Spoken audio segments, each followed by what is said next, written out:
From the Florida Citrus Bowl, welcome to the Dodge FHSAA Football Finals presented by Tobacco Free Florida. The biggest schools are on the biggest stage tonight. Miami Northwestern seeks a third consecutive state championship. The Fightin' Noles of Sanford Seminole High School looking for a first ever state title. Northwestern looking for a fifth championship overall. The challengers coming from right here in Central Florida. And from Orlando, welcome and happy holidays. Whit Watson, Brady Ackerman here on Fox Sports Florida.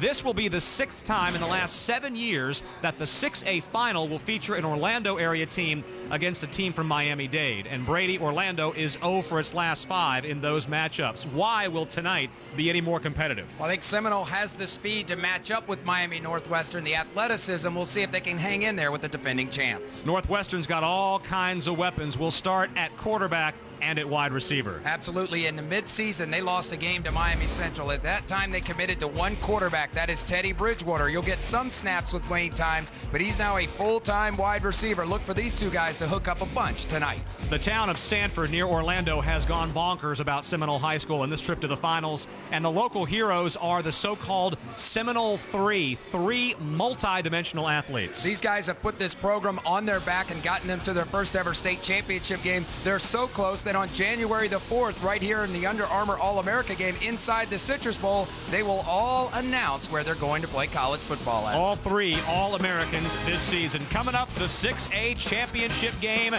the big one. Miami Northwestern taking on Sanford Seminole in the last game of the 2008 FHSAA football season. Stay with us right here on Fox Sports Florida.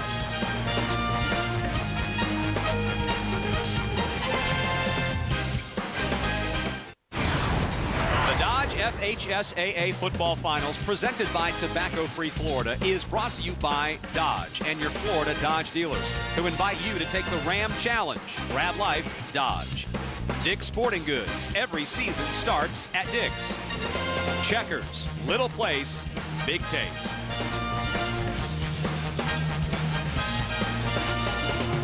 The final game of the 2008 FHSAA Football Finals pits a two-time defending champion, Miami Northwestern, seeking a fifth title overall against Sanford Seminole, a program that has never reached the championship game in the FHSAA Finals until this year. Whit Watson, Brady Ackerman upstairs with us tonight. As always, Terry Norvell. So I'm talking to Miami Northwestern head coach Billy Roll before the game, and I bring up the topic of the visiting crowd, the opponent's crowd tonight for Seminole Sanford. Much like a year ago, Orlando Boone had a massive crowd, and he said, I hope the visiting crowd, the other team's crowd, helps me out tonight like last year. I said, Coach, what do you mean?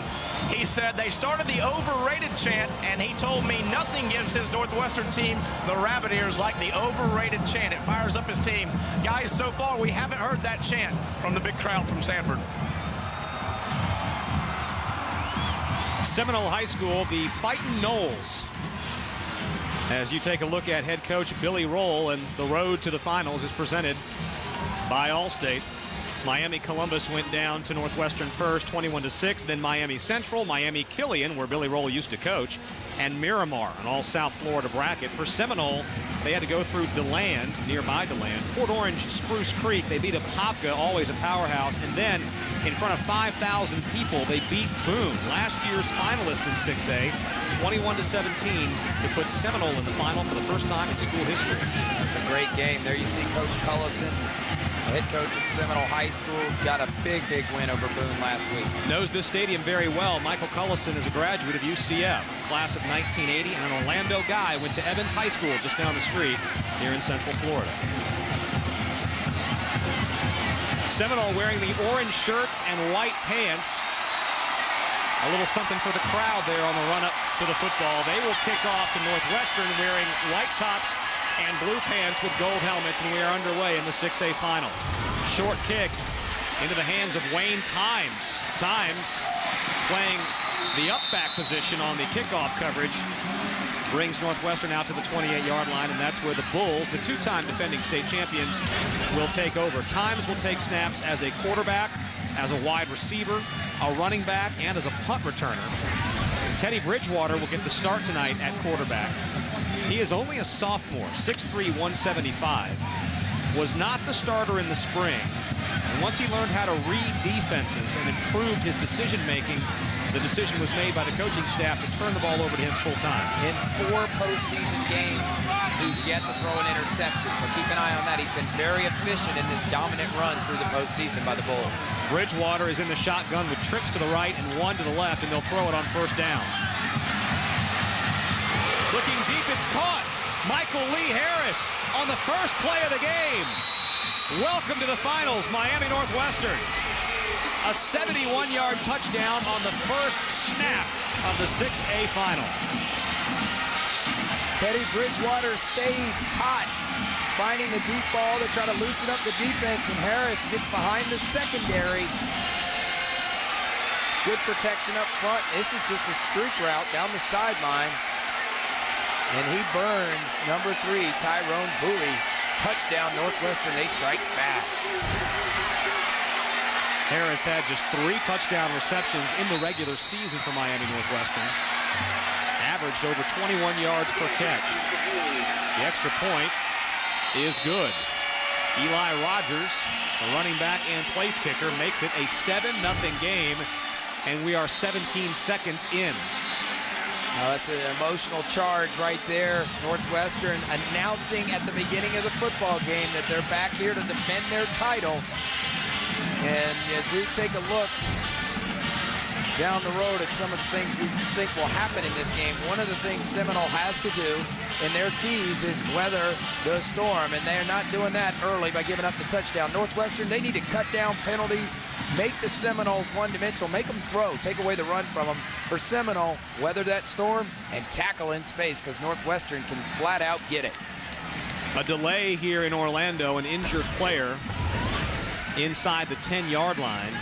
And it appears to be a Miami Northwestern player. They are conferring with our officials and attending to that player on the field. Our officials today are from the West Coast Officials Association in Tampa. And Michael Lee Harris with a huge smile on his face. First snap of the game, and there is already points on the board. The Bulls 40-15 overall in FHSAA postseason play, and they're 4-1 in the finals. They have a 14-game winning streak, as you saw. Last year on this field against Boone High School, which is no more than 3 miles away from where we sit right now, they won that game 41-0. And the previous year beat Lake Brantley, also an Orlando area school, for back-to-back state titles. As Northwestern attends to the fallen player, we'll take a break and come back right here on Fox Sports Florida.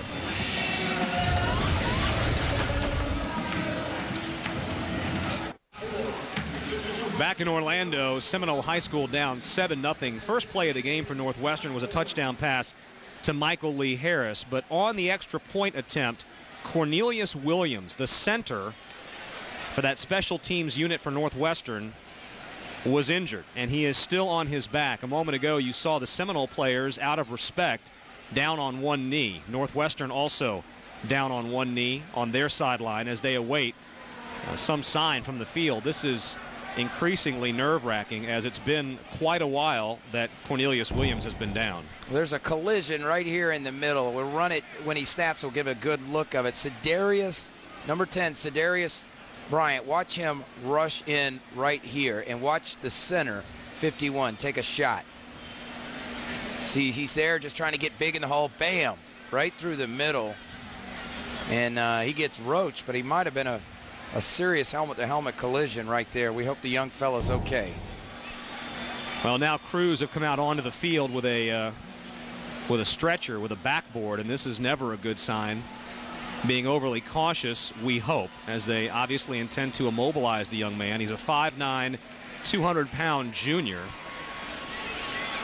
And this has cast something of a pall over the stadium here at the Florida Citrus Bowl, as we're only about 17 seconds into this championship game. Let's check in downstairs with Terry Norvell. Okay, guys, I can see Cornelius Williams moving his legs. We're going to assume that's a real good sign. Moving his arms a little bit, so we're thinking that's a good sign. And Brady, I'm over here on the Northwestern sideline, and some of the coaches and other administrative type people here at Northwestern, they are not real happy. As I understand it, Brady, is it correct that the center on a PAT cannot? There's a safety rule in high school that he cannot really be hit? Yeah, I don't believe you can go into him, so that would be one that we'd have to check with the officials. And he took a shot. I mean, it was clear right there in the middle that he was hit by Cedarius Bryant. And obviously, thanks. This is a precautionary, obviously a precautionary thing. It's good that his legs are moving. We'll see. Hopefully he'll be okay. Well, a moment ago, we did have a camera angle where we saw his arms and legs moving, and he was communicating with the coaches, and that's a good sign.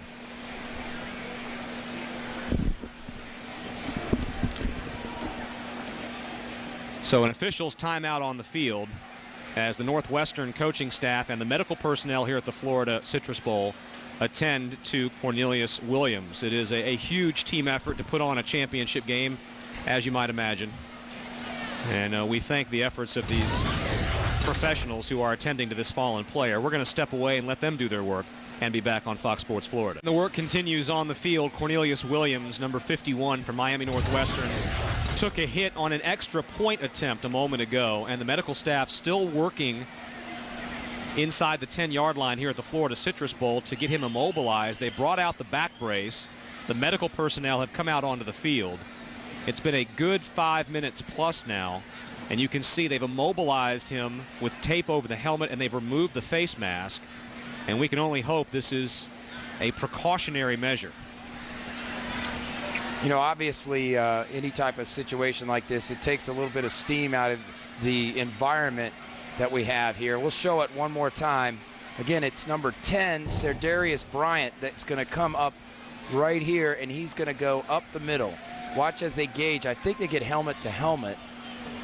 Maybe we could freeze it right there. See, he leads with his helmet right there. And I think that may be part of the problem. I'm guessing, but that's a pretty good shot because the kid just goes backwards. Terry Norvell, what else can you tell us? Whit, Brady talking to an official a moment ago about the rule in high school football. On any punt, field goal, or PAT, you cannot touch the center until he is in an aggressive position. While he's in that vulnerable position, you cannot touch him. When he gets up to a situation where he can protect himself, then it's just play standard football. All right, Terry, thanks. And I think that was clean. That was a clean play. He was up, snapped, and tried to get big in the hole. I do not think that, in my opinion, that was a dirty play. So I don't think the officials missed anything. I know Northwestern's upset about it, but I'm sure when they see the tape, they'll understand the kid was up, getting big in the hole after he snaps it, and then the contact took place. So based on what Terry tells us and the officials on the field, I think it was a clean play as far as the rules go. Basically, they don't want you trying to swipe at the guy or hit the guy as soon as he snaps the ball. And a lot of that is safety for the neck reasons as well. And head coach Billy Roll obviously very concerned. He's talking with the officials, talking with members of his coaching staff as the Orlando Fire Department will take Cornelius Williams out. And there you see Cornelius Williams putting up the two fingers signifying the Northwestern Bulls, letting the crowd know that he's okay.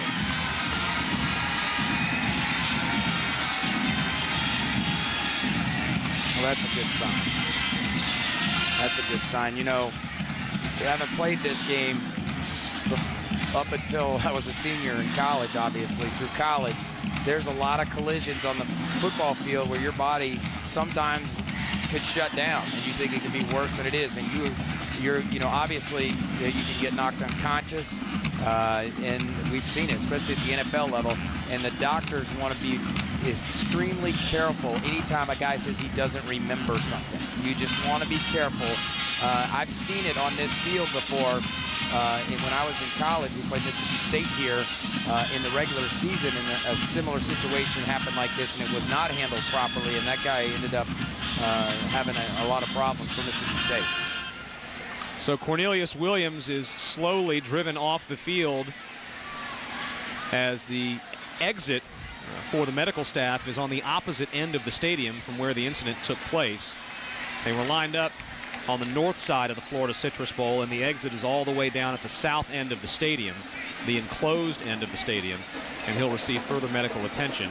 Well, if Northwestern needs any more motivation, they have it now, and then obviously to play for a fallen player. But you know, they come in, Billy Roll, with this group of kids following a national champion a year ago. And I know we'll talk a lot about those kids from a year ago. And you know, he walked into the the meeting rooms for the fall practice and looked around and says, I better start getting some names. I don't know who these kids are. And this is a pretty special group just to get here after all the players that they lost last year.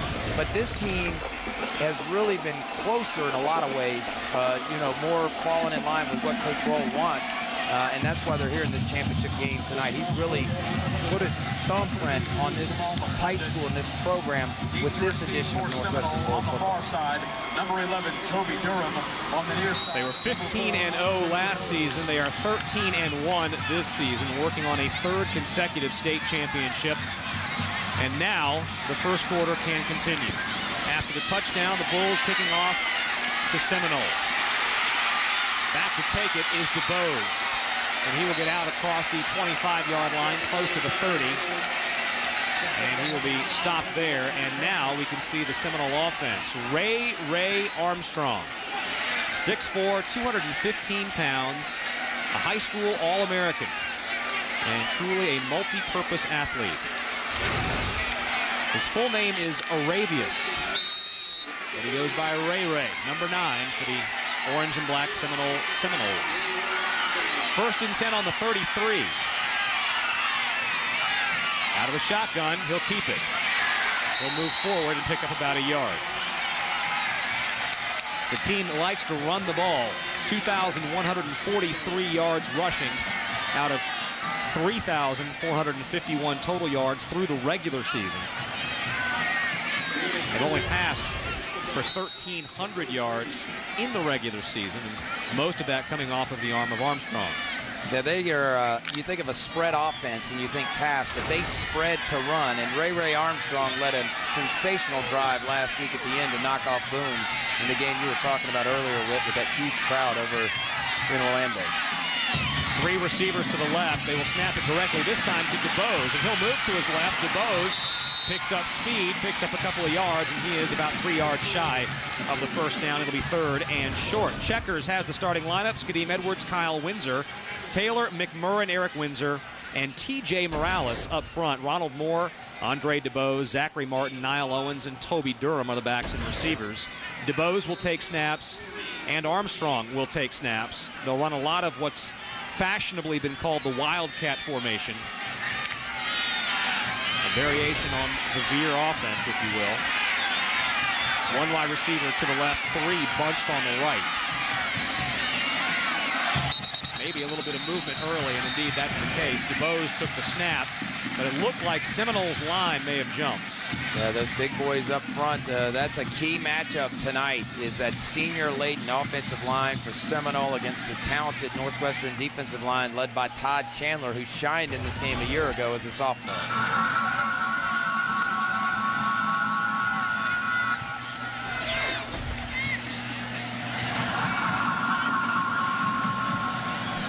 We have dead ball, false start on the offense.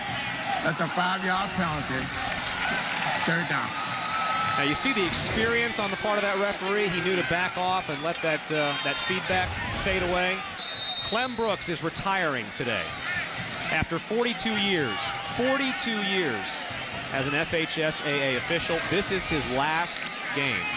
Good for him. We had a chance to meet him earlier today. Came upstairs. I said, you can do some fishing? He said, nope. I'm going to do some work in the church. Congratulations to Mr. Brooks. 3rd and short. Now it becomes 3rd and long after the penalty. Looking to throw it. Caught. It's Zachary Martin, the running back, with enough for the first down.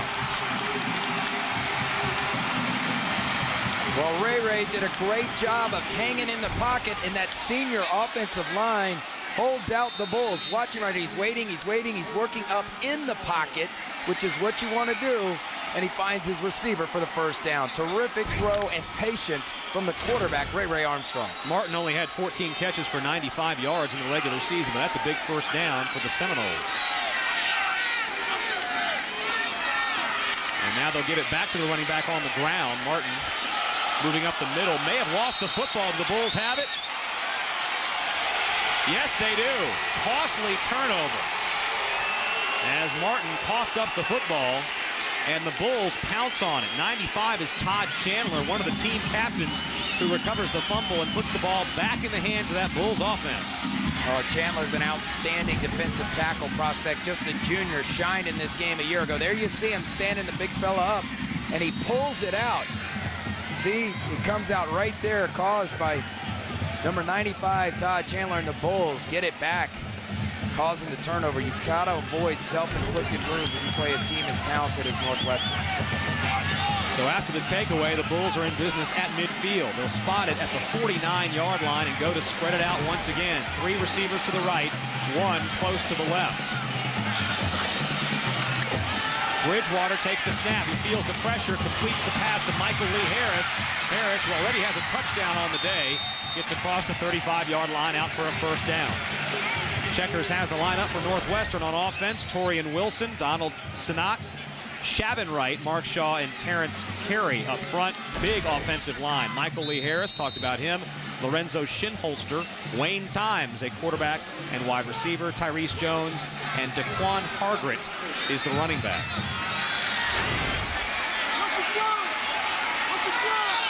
First and 10 on the 39 for the Bulls. Low snap. Bridgewater picks it up. There's a whistle. And that's before the snap.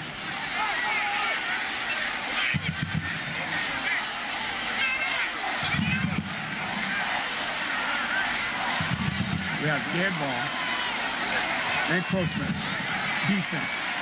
That's a 5-yard penalty, first down.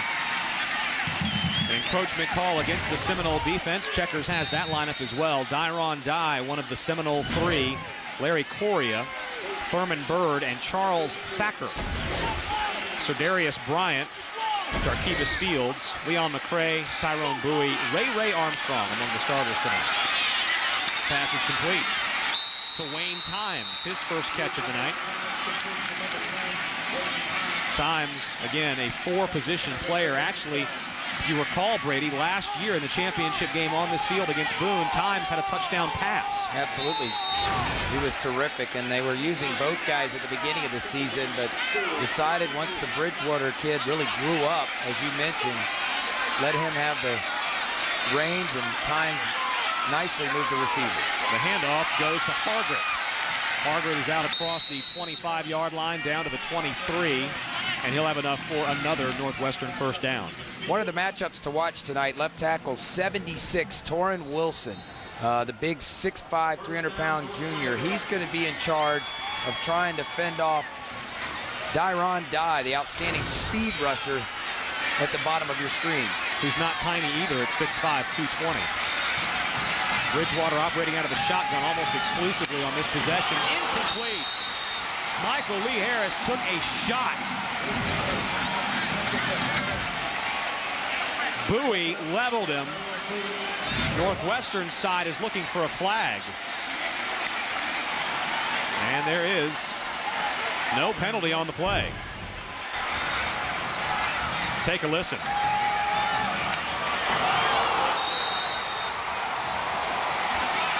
Tyrone Bowie with the hit, and I thought maybe the official thought he led with his head, but that was a good, clean tackle. 3 interceptions on the physical sophomore cornerback. There was a flag, and the officials picked it up. Out of the shotgun on first down. Bridgewater escapes trouble. Fakes the pass, buys himself some time. Bridgewater still going. What athleticism by the sophomore quarterback Bridgewater as he moves the chains yet again for Northwestern. Wow, that was some, he was under heavy duress in the backfield, used a couple of ball fakes and picked up a key first down. Right now, Northwestern making all the plays when they need to. There's great pressure by Seminole, but they run right past him. Instead of making the tackle, these guys are buying on the fake as if he's going to throw the football. You got to run through his number and make the tackle. If he throws it, he throws it. You got to tackle him and wrap him up. So now the Seminoles are backed up. On the 10-yard line, Northwestern trying to go in for the second time in the first 5 minutes of this game. They'll give it to the big running back, Hargret. Hargret is down inside the 5, wrapped up at the 2. Fields on the tackle from his linebacker spot. Well, Hargret's part of that backfield. They call him the Four Horsemen. I talked to Coach Rodney Harris, the offensive coach and father of Ja'Cory Harris, and he says they like to go by the Four Horsemen, but he's got 4 good ones, and they'll use all of them. This team this year probably runs the ball a little bit more than the one we saw a year ago with Ja'Cory pulling the string for the Northwestern Bulls. 6 plays, 46 yards so far on the drive. They'll give it to Hargret again. He's close, but does not break the plane. It'll be 3rd down and goal to go inside the 1-yard line for Northwestern.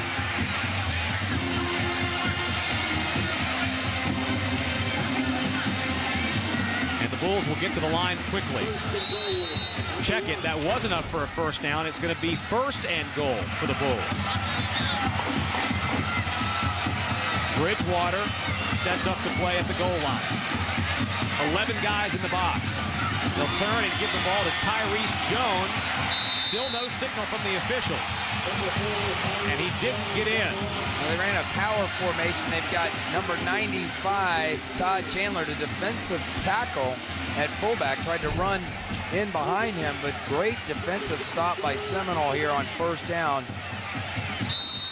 Dye tried to get in there, but that's a good push by the left side of that defense, and they were able to keep him out. So 2nd down and goal to go. They are right up on the goal line as the Seminoles try to make a stand. They go to that power formation again. Times takes the snap, and Times gets into the end zone. Wayne Times lines up at quarterback, takes the snap, keeps it, and he is into the end zone. And it's 2 scores on the board for Miami Northwestern.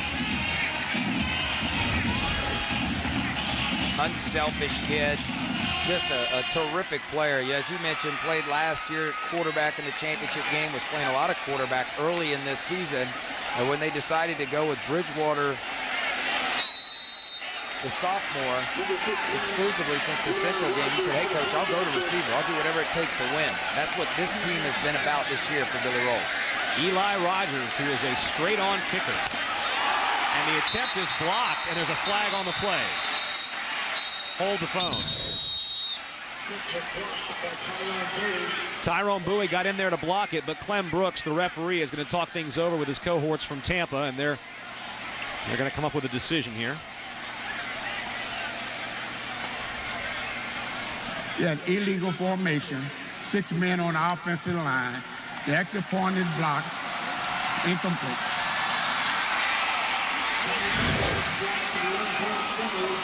So Seminole will decline that penalty and take the result of the play. It'll be 13-0 on the Times keeper here at the Florida Citrus Bowl. 13-0.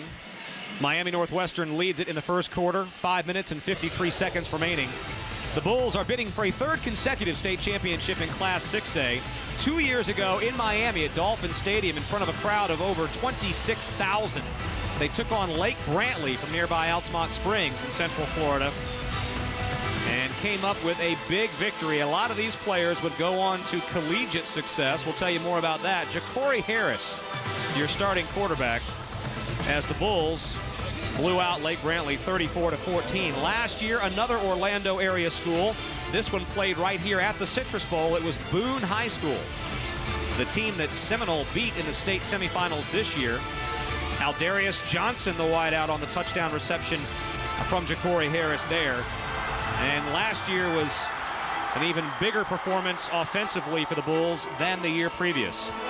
41-0, Northwestern would roll over the Boone Braves here at the Florida Citrus Bowl, giving them the chance for 3 consecutive state championships this year. That was a special group of players right there that won back-to-back and the national championship. A lot of controversy in the offseason whether Northwestern would even have a season in 2007, and they made it a memorable one here at the Citrus Bowl. And that was Billy Roll's 1st year as the head coach last season, 2007. Kickoff field at the 20-yard line. Still on his feet, it's Ray Armstrong. Now check it, Dyron Dye is still on his feet, and Dye out to the 40 finally gets hammered down at the 37-yard line. Dye wearing number 8, a 6'5", 220-pound senior. listed at tight end and defensive end. He was one of the up-backs on the coverage team, and number 8 puts the Seminoles in great field position. Your Dodge Drive summary for the Northwestern touchdown: 9 plays, 49 yards, 3 minutes and 24 seconds, capped off by times with the 1-yard plunge. And that's some special plays by quarterback Teddy Bridgewater with his feet on that series that got him down into the scoring zone. So with a 13-point hole to climb out of, here come the Noles from the 40. Armstrong quick to throw it, knocked down. Turned and tried to find the flanker on the left, and that ball was batted away. Let's find Terry Norvell. Brady Witt, we've both seen this book written before from Miami Northwestern. They remind you in the 6A finals, every year we do them, they remind you of Mike Tyson in his prime. Remember the issue with Tyson? If you were the opponent, your biggest challenge was to get out of that first round.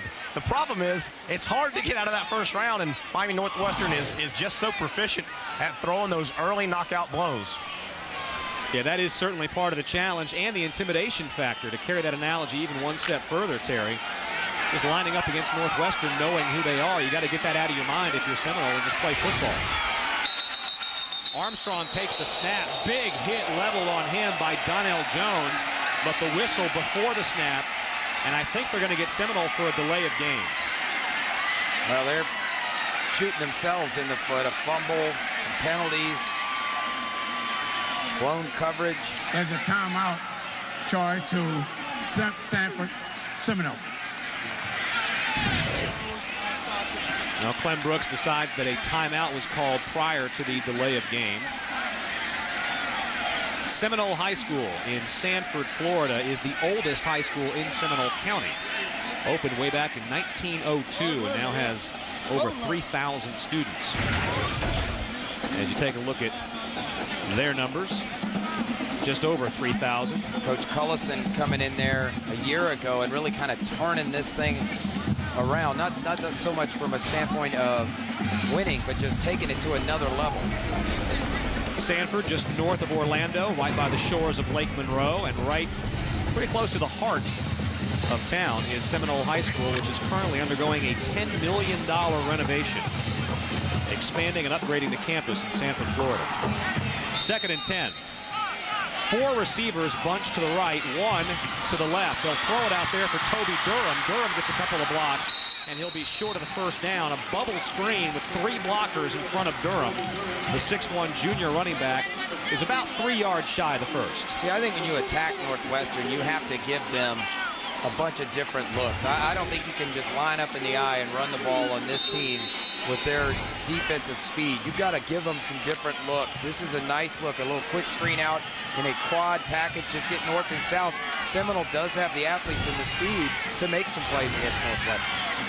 Now 3 lined up on the left. They will snap it to DeBose, who's back in the quarterback slot, but a whistle before the snap. And this could be encroachment, could be procedure against the offense. Little twitch on both sides of the line, just depends on who saw what first. And that's key if it's against Seminole, because they get 3rd and short. Dead ball, false start on the offense. Yep. 3rd down. The right side of Northwestern's line did jump, but in the eyes of the officials, Seminole's offensive line moved first. So Ray Armstrong talking to his coaches and talking to his teammates. And as you point out, Brady, that moves them back now to a 3rd and long. They need 7. They got to get to midfield for head coach Mike Cullison.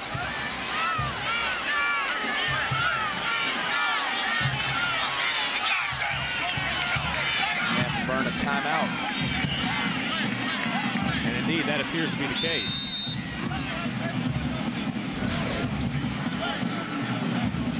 Timeout is charged to Sanford Seminole, taking on the Bulls of Miami Northwestern, ranked number 1 in the country in 2007. Your 2-time defending state champions. Northwestern serving the Liberty City neighborhood of Miami. The school opened in 1951.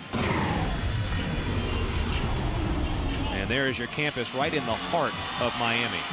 A 13-1 record this season. I think the Northwestern fans appreciate that. They had it up on the big screen here, and Oh, well, they got a great football program. There you see the school. You go to their website, you can just see how important athletics is to that school and that community. You know, they're just so, they get really behind this football team. And this year with the whole new group of kids, the expectations weren't quite as high from a lot of the experts, but they were able to exercise some demons in the postseason and get back to the championship game. And that's a neighborhood that's seen its share of troubles over the years, Brady, and this community truly does rally around the football program. They travel as well as any high school football team I have ever seen. There must be 6,000 or 7,000 Northwestern fans on the opposite side, if not more than that. I would say more than that. Maybe closer to 10. Yeah, they travel, and it'll be interesting to see what the attendance is tonight. I think it's maybe bigger. Encroachment, defense, 5-yard penalty, third down. All right, no harm, no foul. We're back to 3rd and short.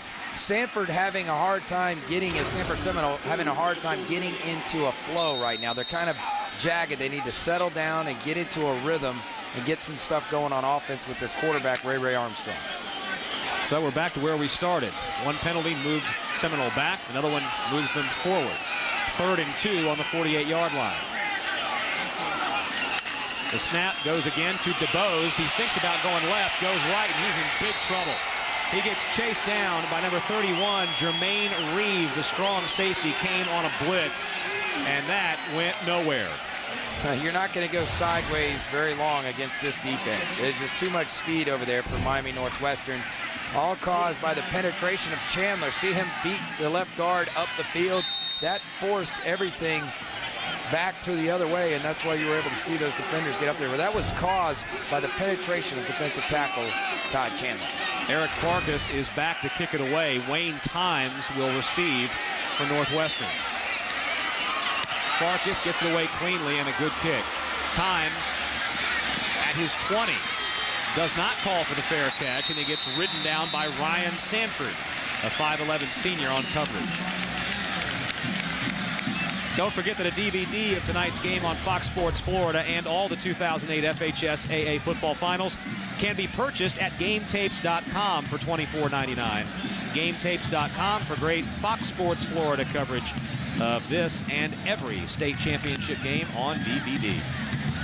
45-yard punt and a return of maybe a yard as Times stays in the game. He'll line up on this snap as a wide receiver with Teddy Bridgewater back in the shotgun. Hargret is the running back to his left. 1st and 10. Hargret pumps once, goes long.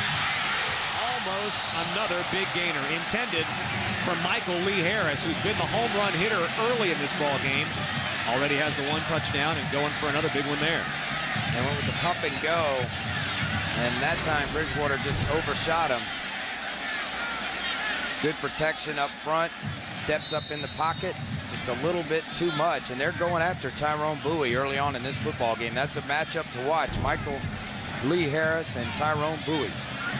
Harris has about 3 inches and 30 pounds on Bowie. It's also a senior working against a sophomore, so maybe Northwestern saw something there. Bad snap, Bridgewater picks it up, stays on his feet, keeps the play alive, and ends up falling forward for positive yardage. That could have been disastrous for Northwestern, but he ends up gaining a couple of yards, and Bridgewater may be shaken up.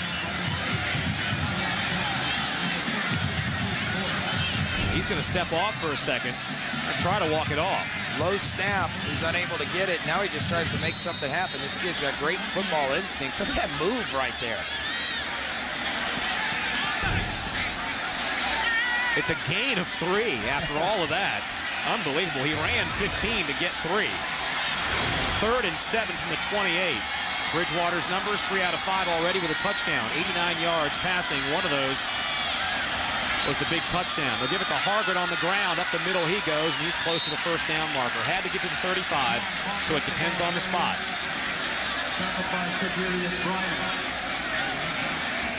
Hargret being considered by, among others, FIU and USF inside the state of Florida. West Virginia, I believe he's probably going to end up going to West Virginia, but you look at it right here, that's just a great call. 3rd and long, and they come with an inside handoff, well blocked. Hargret gets up the field and picks up the first down. Toby Durham put the big lick on him, but not before Hargett picks up the first down. 3 receivers to the left, 1 to the right. They'll go over the middle to Times. Times makes 2 guys miss, gets out to the 40-yard line, and that's where the Seminoles will stack him up. Talked about at the top and the keys to the game. You've got to tackle in space. And when Seminole had an opportunity to make a play right there at the reception, they missed the tackle. Wayne Times, 33 receptions this season coming in. Really a big play receiver for him. Now 6 first downs for Northwestern, only 1 for Seminole. Watch right when he catches it. Right there, you got to make that tackle. You've got to come up and make that tackle. I believe that was Cedarius Bryant that came in. Yep. Bridgewater calls the play. He's got Times to his left. Hargett back in the backfield with him. They'll give it to Hargett to the right. He's out to the 50-yard line, a missed tackle. He steps out of bounds at the 42, and exactly the point you were making at the beginning of the game, Brady, and reinforced right there, tackling in space. If the first guy misses, Northwestern is off to the races. And this team runs the football very, very well with the 4 horsemen back there. There you see Hargett well blocked on the right side of that offensive line. They went to the weak side, and he was one-on-one with the linebacker, made him miss, and Northwestern's dialed in the first quarter. Looks like Miami Northwestern from last year. Already 150 yards in the first quarter. That was a gain of 17. 1st and 10 on the 41. Go back to Hargett to the right side. Again breaks a tackle. This time he stopped after a gain of 3. This is good coaching, and you can't see it on the screen, but Seminole had been lined up in cover 3 the first 2 series, and they got burned. So they came out this series in cover 2, and they're rolling their corners up. Every time Northwestern seen cover 2, the numbers are in their favor. 2 high safeties to run, and they've called a run play. So they've really got their offense dialed in. 2nd and 7 on the 41-yard line. Check it on the 38. Fake the handoff. This time Bridgewater keeps it and rolls out. Got a man open downfield. Caught. Touchdown Northwestern. Tyrell Lewis, the 5'7" senior, but a flag on the play. There's a flag back at the 42-yard line in what would have been the offensive backfield. So hang on. It's a holding penalty. It's going to come back.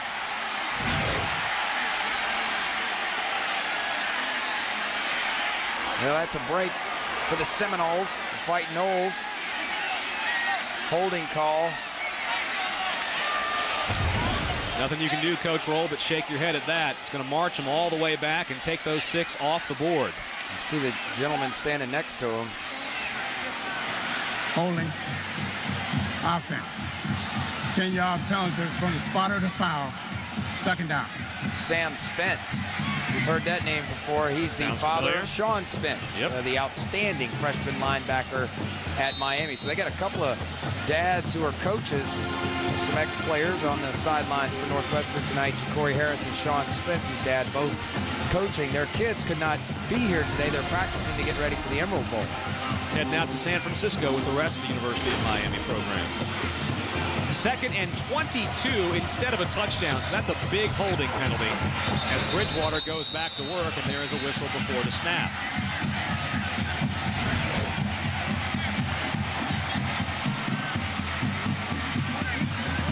Dead ball.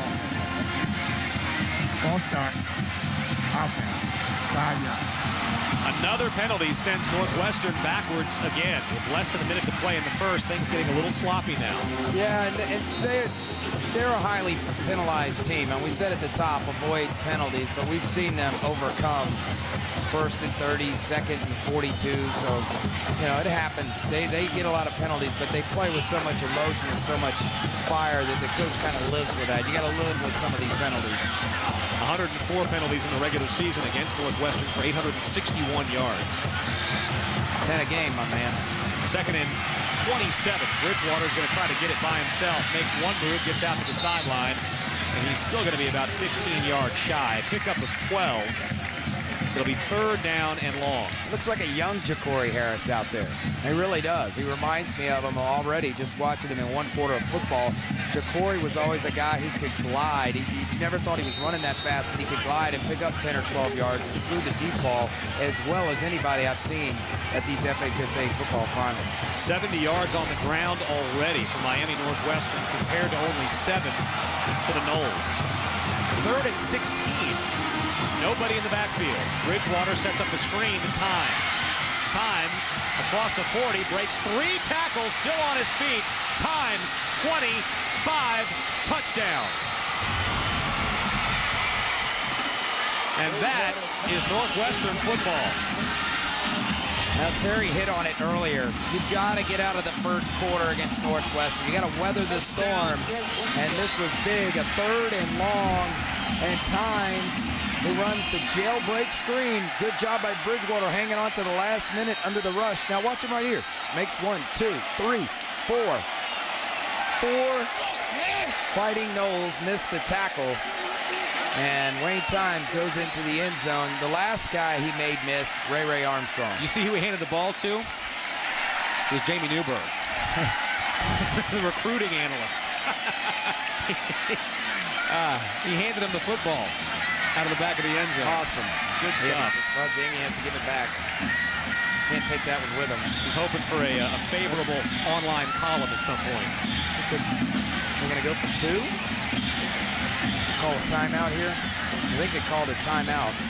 They'll maybe go for 2. But I agree with what Terry was saying early on. When you play a team like Northwestern, you just want to look up and midway through the second quarter and be in touch with them. And the only team that's really done that this year down in South Florida is Miami Central. Central was the only team to beat them in the regular season, snapping that long win streak. But they were able to come back in the postseason in a terrific game down in South Florida and avenge that loss 38-32 back on November the 28th. So they got a little payback when it was money time in the postseason. Yeah, and that was the game that lost to Miami Central that caused the quarterback switch. That was where they implemented the change to put Bridgewater in and let Times play out wide. They are going to go for 2. Try to get it back to 21 after that blocked extra point on the second touchdown. They'll send Times in motion. Bridgewater's going to keep it and head up the middle, and he gets it. So there you go, back to 21 and back on schedule in terms of scoring for Miami Northwestern. With 31 seconds left in the first quarter, it's 21-0 Northwestern. Now that's just a jailbreak screen. You know, you call a surge screen or jailbreak screen. You release right there and catch it. Watch it, see if how close he gets to the hash mark on this. There he comes underneath. Perfect. That is just terrific execution. That's how you draw it up. You say, we want you to throw it right when he's over the football, replace the center, then follow your line down the field. That's excellent coaching, terrific execution, and big-time play for Northwestern. Your Dodge Drive summary, 8 plays, 75 yards, 3 minutes and 13 seconds. And it is a 3-touchdown game. DeBose up the middle, breaks a couple of tackles, stays on his feet, and a big return with 23 seconds remaining. DeBose gets all the way out close to midfield to the 46-yard line. There's still a lot of football left to be played. This is the marathon first quarter, if you will. And you look up, they're down 21, but they've gotten good field position. They've just got to find a way, Seminole does, to get the ball in that guy's hands in space. Number 4, Armstrong, we came in talking about the quarterback. They got to get DeBose involved. All the experts I talk to and the people that follow recruiting say this guy is as fast, if not faster, than anyone that Northwestern has. You got to find a matchup and get him the ball. He does have a 100-yard kickoff return this season, DeBose. This time the snap will go to Armstrong. Armstrong to the right side. And the big fella still on his feet. Ray Armstrong has a first down and steps out of bounds to stop the clock with 16 seconds to go in the quarter. And wouldn't this be a huge boost for Seminole to get close here at the end of the first? Yeah, quarterback lead. Toby Durham leads up in the hole. Good block there. Also on the right side, 67, TJ Morales, one of the 5 seniors. That's good blocking. And then Ray Armstrong making some extra yards with his athleticism. 17-yard gain, 1st and 10 on the 33-yard line. Just their second first down of the night. They go inside to Durham, and that could end up being the final play of this first quarter. And I see Jermaine Reed, the sophomore linebacker. That's some young stars from that Northwestern defense. And that will take us to zeros in the first. Miami Northwestern on the board 3 times. Wayne Times doing it twice. 21-0 after 1 in the Class 6A state championship game.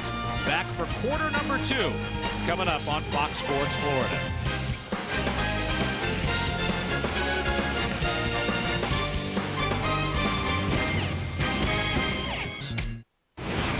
The Dodge FHSAA Football Finals presented by Tobacco Free Florida is brought to you by Whataburger, just like you like it. Dick's Sporting Goods, every season starts at Dick's. Regions Bank, it's time to expect more. Second quarter about set to get underway. 21-0 Miami Northwestern, the 2-time defending state champions, playing here at the Florida Citrus Bowl in downtown Orlando. Hard by Lake Lorna Dune and the East-West Expressway. Tinker Field on one side, home of the Champs Sports Bowl and the Capital One Bowl. And for the last 2 years, the Dodge FHSAA Finals. I love me some East-West Expressway. Yes, Kane. Miami Northwestern, 211 yards in the first quarter, 44 for Seminole. The orange and black Noles will move from right to left in this second quarter. DuBose tries to get to the edge. He will step out at the 26-yard line. DuBose on the run. Forced out of bounds by Tevin McCaskill.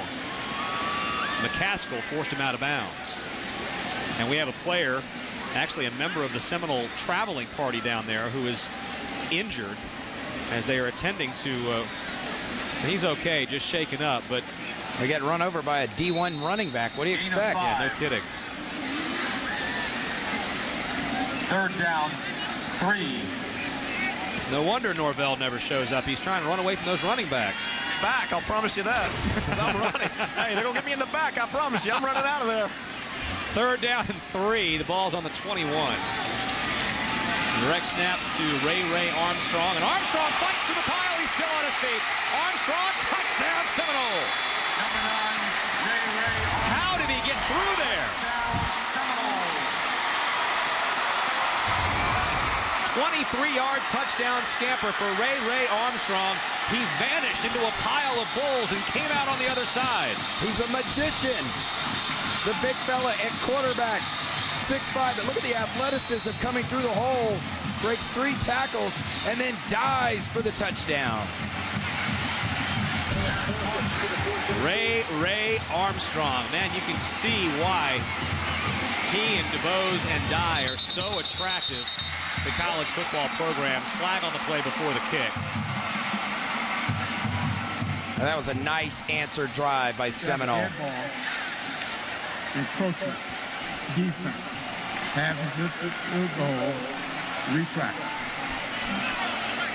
So they're going to move it up and have them kick it again after a defensive encroachment penalty. And again, we've said this on every broadcast, but not tonight. In high school football, on defense, you cannot jump into the neutral zone and then jump out. Once you jump, it's encroachment, dead ball, and a 5-yard penalty, unless you're within 5 of the end zone. Second attempt is good, and now it's 21-7. So Seminole very much staying in touch with Northwestern. After a fumble and a punt on their first 2 drives, they find the pay dirt right here. Armstrong, good job on the offensive line on the right side. I believe that was 68. Eric Windsor had a good block, and then Armstrong just makes it happen. Let's go downstairs and catch up with Terry Norvell. Okay, guys, as you can see, the Sanford Seminole football team, they brought their hard hats to work. Here's the story on the hard hats. These were passed out to the players at the start of the playoffs.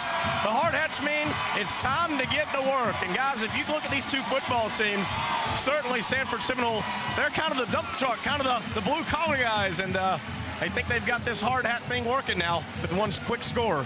Yeah, Terry, they pulled those out after the regional semifinals. Yeah, how about that, guys? I'm just a blue-collar guy is all I am. You look good in that hat. All right. The mayor of Jacksonville making his move into Central Florida politics now. And the players got the hard hats when they came off the bus after the regional semifinals, and it means exactly what Terry told you. It's time to get to work. Playtime is over, is the message. Israel Linder on the kickoff all the way out to the 30-yard line. They went through DeLand and Port Orange Spruce Creek High School. And somewhere before they got to the big state quarterfinal game against Apopka, Seminole adopted this hard hat signature, if you will, for the football program, and that has become one of their rallying cries. And we've talked about this in various different games, the 48 minutes or the links in the chain or whatever it is. This is Seminole's rallying cry. It's the hard hats. It's time to go to work. Yeah, it is, and you got to have a motivation, and both of these teams come into this game evenly matched and highly motivated. Seminoles never won a state title in the FHSAA tournament format since 1963. And first time in the championship game. The give is to Hargret. Hargret is pulled down. There's a flag. Bowie got to him quickly, but a flag behind the play.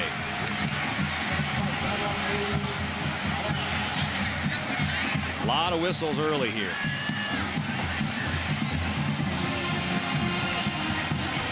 A hold against the offense. So that is going to march them back a little bit further.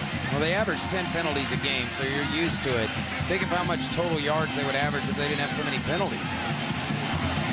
Yeah, I can recall the championship game we did 2 years ago against Lake Brantley. They were penalized for over 100 yards in that game, if I'm not mistaken.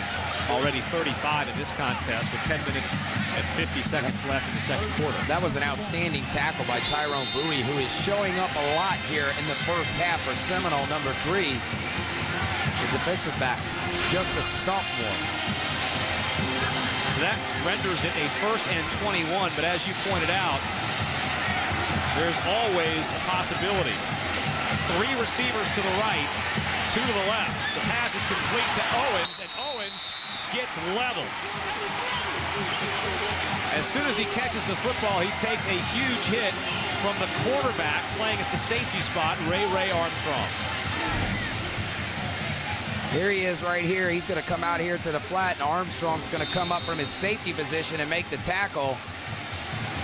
Here you see him just kind of working to the flat, and there comes Armstrong, clipping him down and avoiding a big play. You got to tackle these kids when you get the opportunity, or Northwestern will make you pay.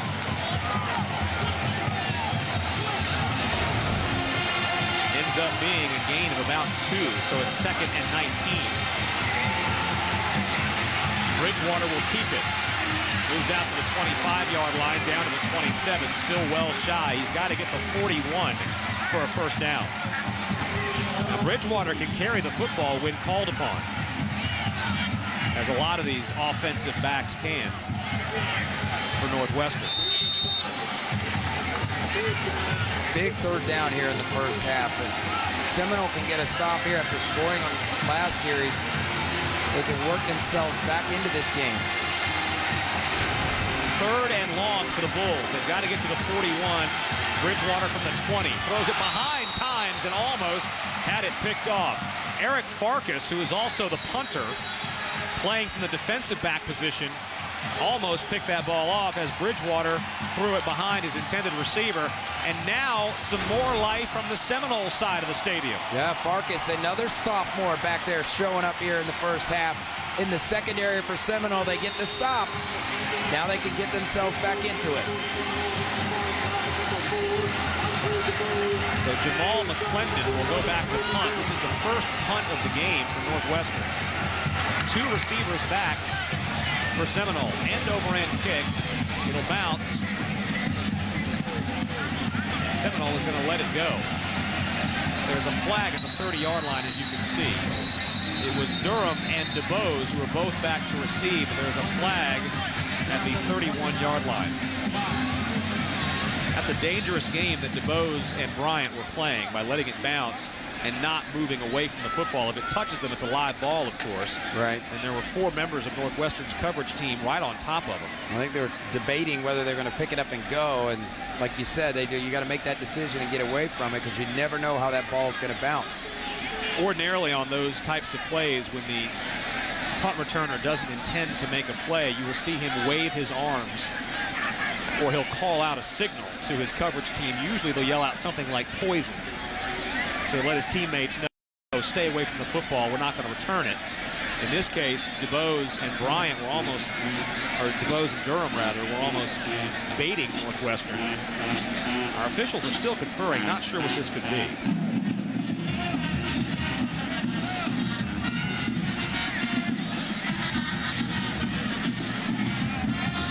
Now they're conferring about 20 yards away from where the flag was thrown. They're way back at the 45-yard line.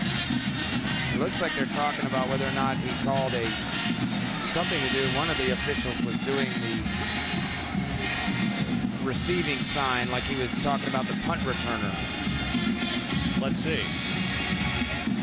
We had illegal participation, 12 men on the field, the receiving team. That'll be a 15-yard from the previous spot. So 12 men on the field is called against Seminole. Well, now does that go from the spot after they get the ball, or does that go back here where it was 4th and 15? That's a good question. Does that mean Northwestern gets a first down out of this play? Wow, that's pretty severe. And they're marking it off that way. They sure are. They're going back. They're going to get a first down. They're going to mark this off as a penalty that has to be put into place before the play, as opposed to on the return. That's a mental blow right there for Coach Cullison and Seminole. They had 12 men on the field. He's trying to figure out which one it was. Yeah, Michael Cullison is 10 yards out onto the playing surface. He wants to know from the officials what the situation is. He's going to get an explanation. So 12 men on the field, and the penalty is going to be acted upon as if it took place before the kick. Right. Well, you can't participate with 12. All right. So that's an unfair advantage. Even though it was a punt, it really didn't matter. So the 12 men on the field gives Northwestern the ball back. That's essentially a turnover, really, by Seminole. Had a chance. Momentum's on your side. You just got a 3 and out. You're getting the ball back, and someone on the special teams did not count up the numbers. Usually the guys in the back, the returners, are counting the guys in front of them. There were 2 returners back there. One of them's got to be responsible for counting the numbers on the punt return team.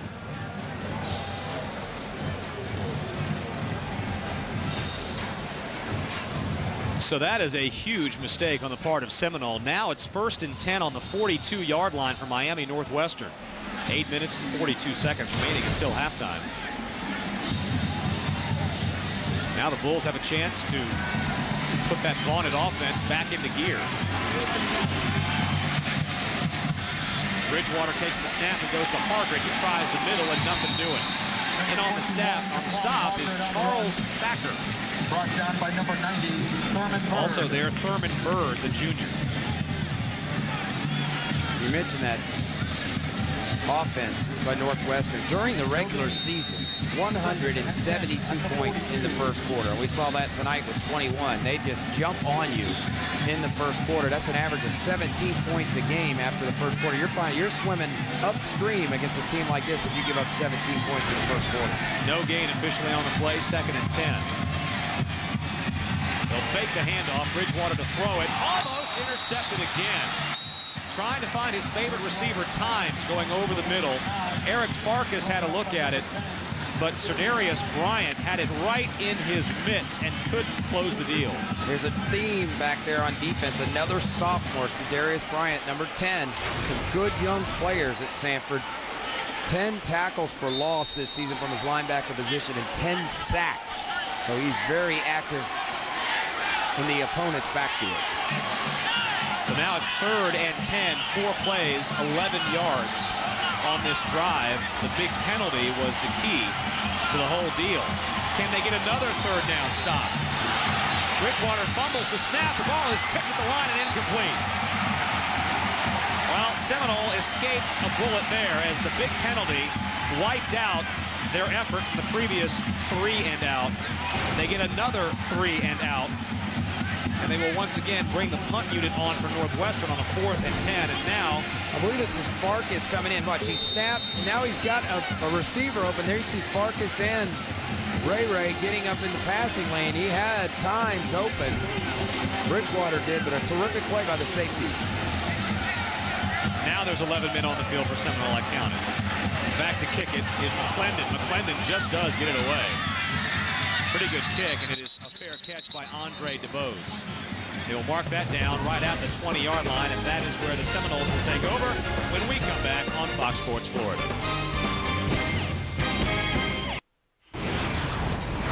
The Dodge FHSAA Football Finals, presented by Tobacco-Free Florida, is brought to you by Beef O'Brady's. See you at Beef's. Allstate. Don't think you're covered. Know you're covered. You're in good hands with Allstate. 21-7, Miami Northwestern leads Sanford Seminole in the Class 6A state championship game. Final high school game of the year in the state of Florida.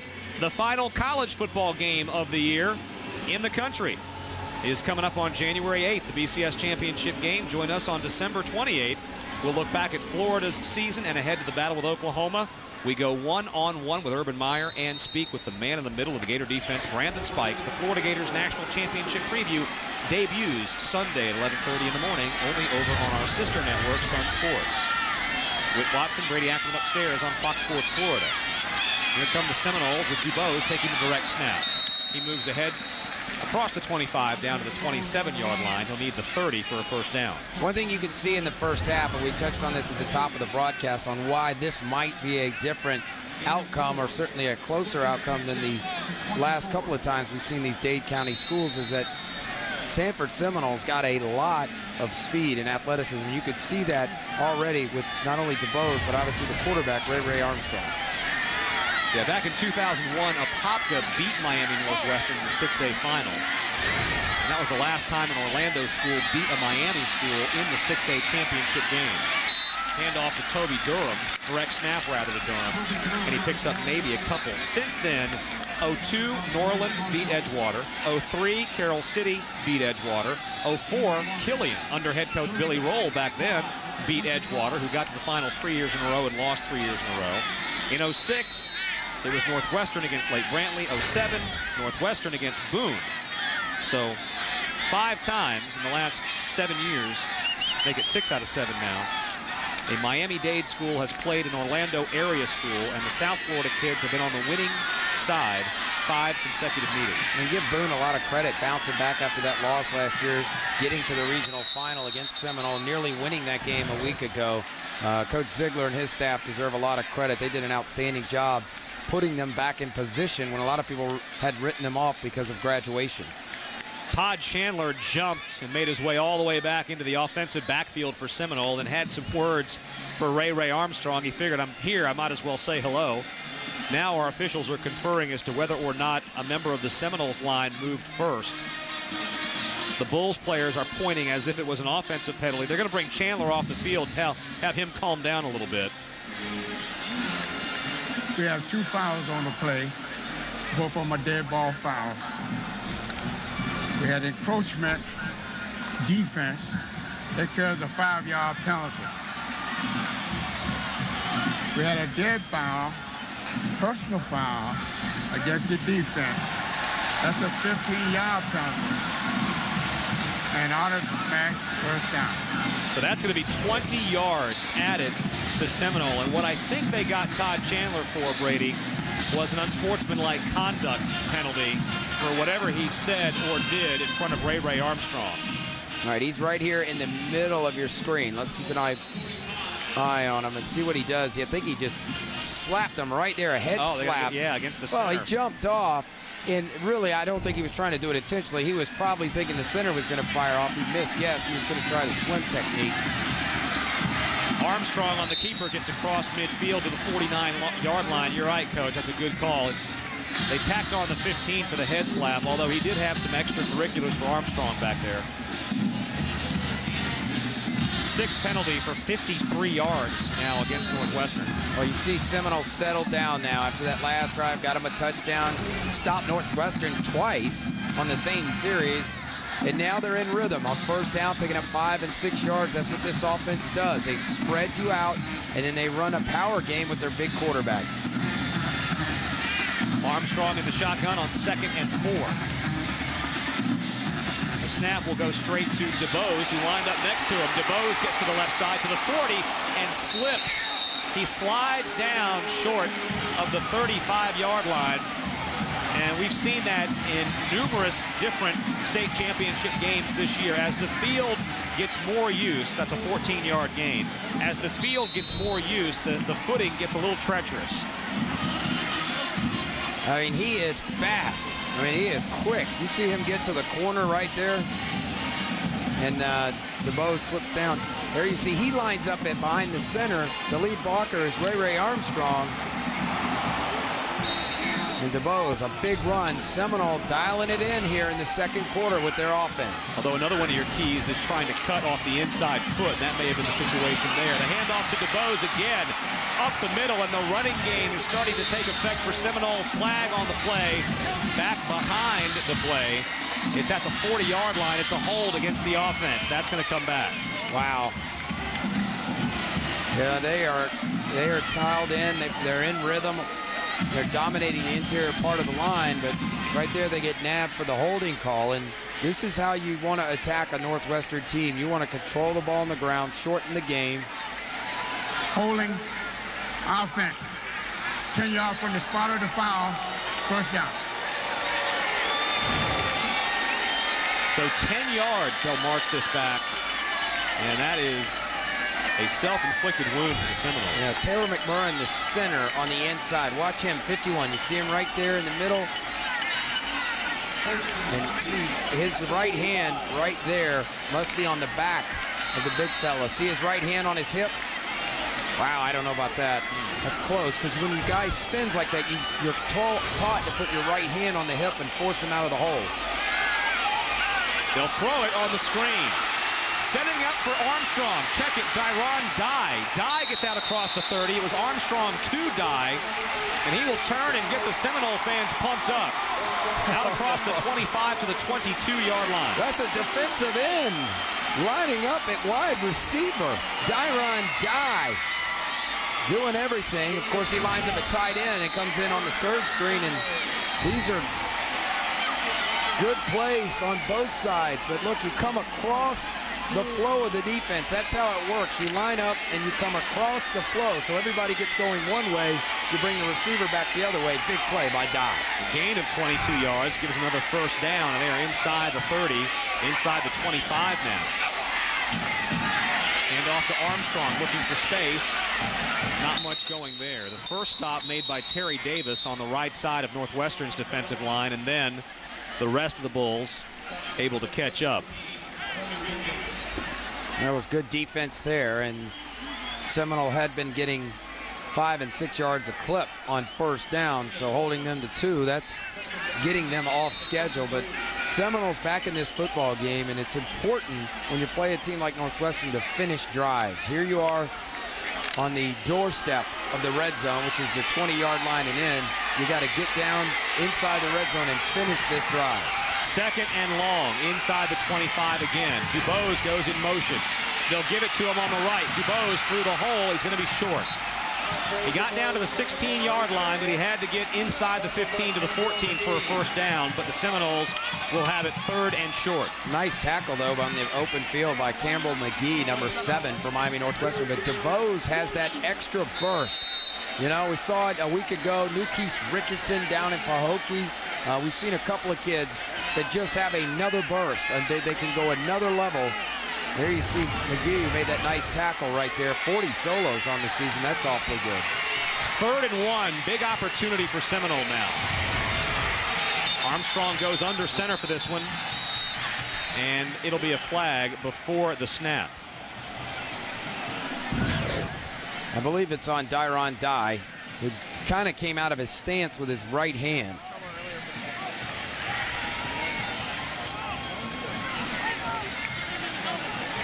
Dead ball, false start, offense, 5-yard penalty, third down. So with 2:34 remaining, it'll be 3rd down and long. They've got to get to the 14-yard line.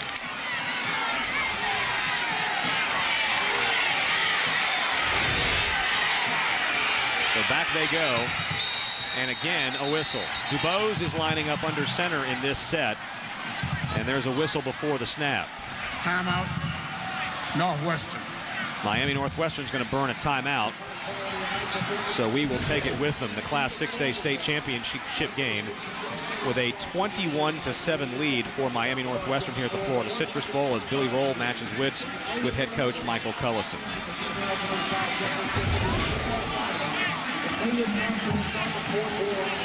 We'd like to welcome those of you who are watching Florida and UCF college basketball on Fox Sports Florida. This is the Dodge FHSAA Football Finals, the Class 6A state championship game. Whit Watson, Brady Ackerman, and Terry Norvell here at the Florida Citrus Bowl in Orlando, where two-time defending state champion Miami Northwestern is up 21-7 on Sanford Seminole. Nearby Sanford, Florida. First time the Fightin' Noles have made the state championship game. And here's what's happened so far. The very first play of the game, first snap, Michael Lee Harris goes 70+ for a touchdown. A 7-0 lead for the Bulls, and then Wayne Times, the converted quarterback, back at his old position on the keeper. The extra point was blocked, so it was 13-0, and then Times, with electric moves, takes it in to make it 21-0. The Bulls would go for 2, and they would get it.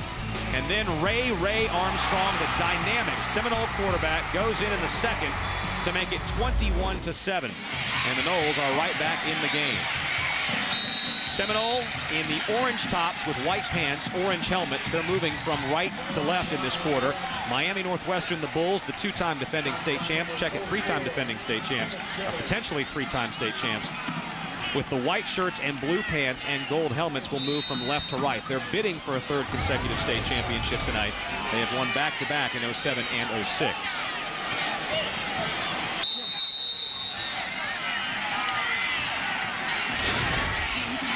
A 4th down coming up for Seminole, and they're going to stop and talk things over here.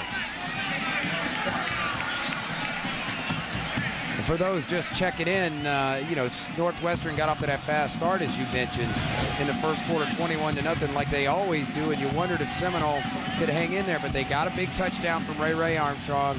Then they got a 3-and-out on defense. They had to do it twice because they had 12 men on the field on the punt, and now we're in a situation where they've had the ball that started at their own 20 on this drive, and they've really kind of grinded out the clock, but also done a lot of dirty work on the ground. Well, a moment ago, you saw head coach Billy Roll. If that last name sounds familiar in sports, it should. Samari Roll, Antrell Roll, Myron Roll. Literally dozens of Rolls. 49 states, the family claims. Now, are they all related? They believe that they are distantly related. And the story goes that the Roll name can be traced to one island, one specific settlement in the Bahamas. And a Lord John Roll, a British landowner, whose name was adopted by freed slaves in the area. And the Rolls maintain a very close connection to one another. Sanford, Seminole jumps off sides. They claim there are Rolls now in 49 out of 50 states. Ball starts on the offense. 5-yard penalty. 4th down. The legend has it that John Roll, when slavery ended in the Bahamas in 1838, willed 5,000 acres in perpetuity to freed slaves in the area. And that is where the Roll name originated. And Billy Roll, Myron Roll, Antrell Roll, Samari Roll, they've talked. They believe they have common ancestors. The name, again, comes from one very small area. They do keep up with each other. They all keep in touch, text messages, cell phone calls. It's a fascinating story, and Billy Roll in his first season at Northwestern last year, his second stint, but his first season back, won a state championship at Northwestern. Andre DuBose on the carry is close to the first down marker. He's going to come down to the spot. It might be just a hair short. We will see. That was a big-time run on 4th and long. What a play call. And I'm not sure he got it. Not if he's on the line.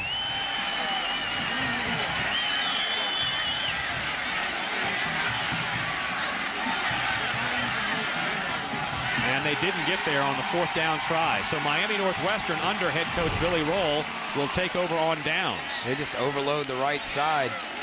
He has to cut back in, and right there, if he could just get up the field another yard, but great effort coming from behind, number 17, Terry Davis, pulling him down, or he gets that first down. And that 9-play drive ate a lot of clock up, but they were unable to finish it with, and then that's what I'm talking about. You got to finish drives against Northwestern. There's only so many opportunities.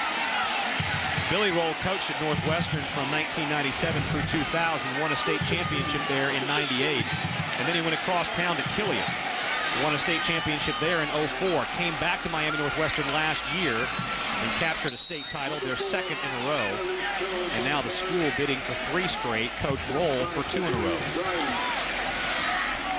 On the carry is Tyrese Jones as Northwestern operates on 2nd down now and less than 90 seconds to play in the half.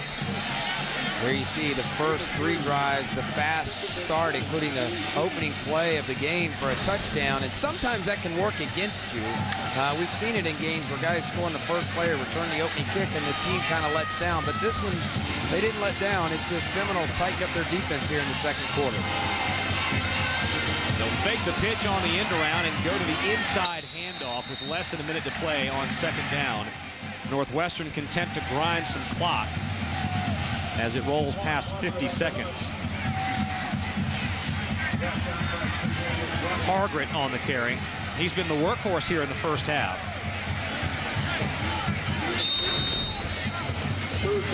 That's his 8th carry, and he is approaching 50 yards in the first half. Well, if you're Seminole, you'd probably take this after the way the game started, although you'd love to have come away with points on the final drive. They deferred the opening kick, so down 2 scores, they'll get a chance coming out of the locker room at halftime to send a message to Northwestern. The handoff goes inside. Fumble, loose football. Seminoles got it. 10 seconds remain in the half, and Seminole will have 1 more shot. And it's picked up by Ray Armstrong, the quarterback, playing from his safety position. Now they popped it out of there, and he comes up with the fumble. Now they've got a chance to come away with some points, although they're going to have to cover 35 yards in 10 seconds. They do have a time. They do not have any more timeouts left. There you see him over the left side. Let's see who pokes it out. I believe it was the defensive end, Dye, who got his left hand in there and knocked it out. The left defensive end, Dye, I believe, knocked it out, and Seminole has a chance to pick up some cheap ones here before the half.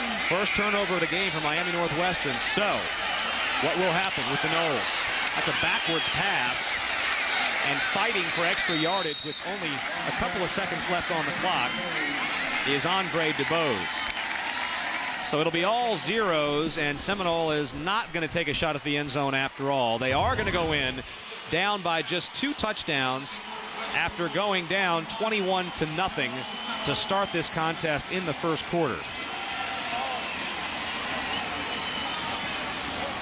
And by the way, we have the much anticipated announcement of the All-Ackerman team during our halftime report. Weekend number 2 All-Ackerman team. The teams that have been down here, we've seen 3 games. This is our 4th game in 2 days, and some of the guys that have caught our attention over the last 2 days here, the beautiful city of Orlando. It's our 8th game in the last week, all of them televised live on Sun Sports and on Fox Sports Florida.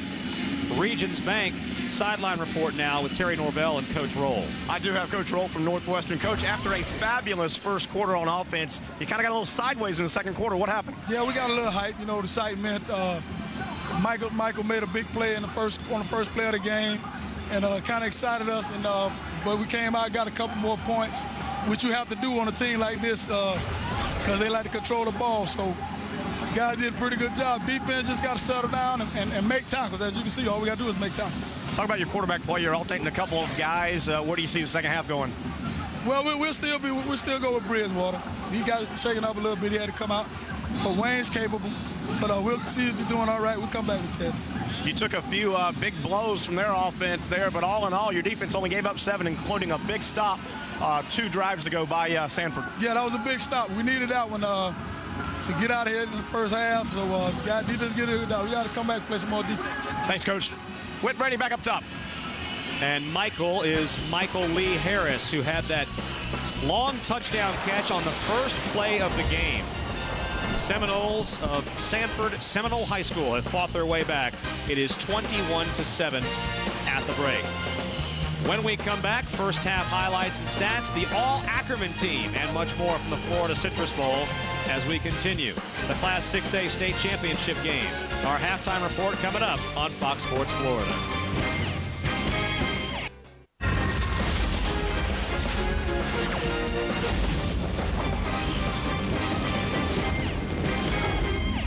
Welcome back to the tobacco-free Florida halftime report, coming to you live from the Citrus Bowl. The 6A state championship game, as I said, is at the half. We've got a good one. Northwestern leads Seminole 21-7. Our 1 o'clock game today was in the 4A classification.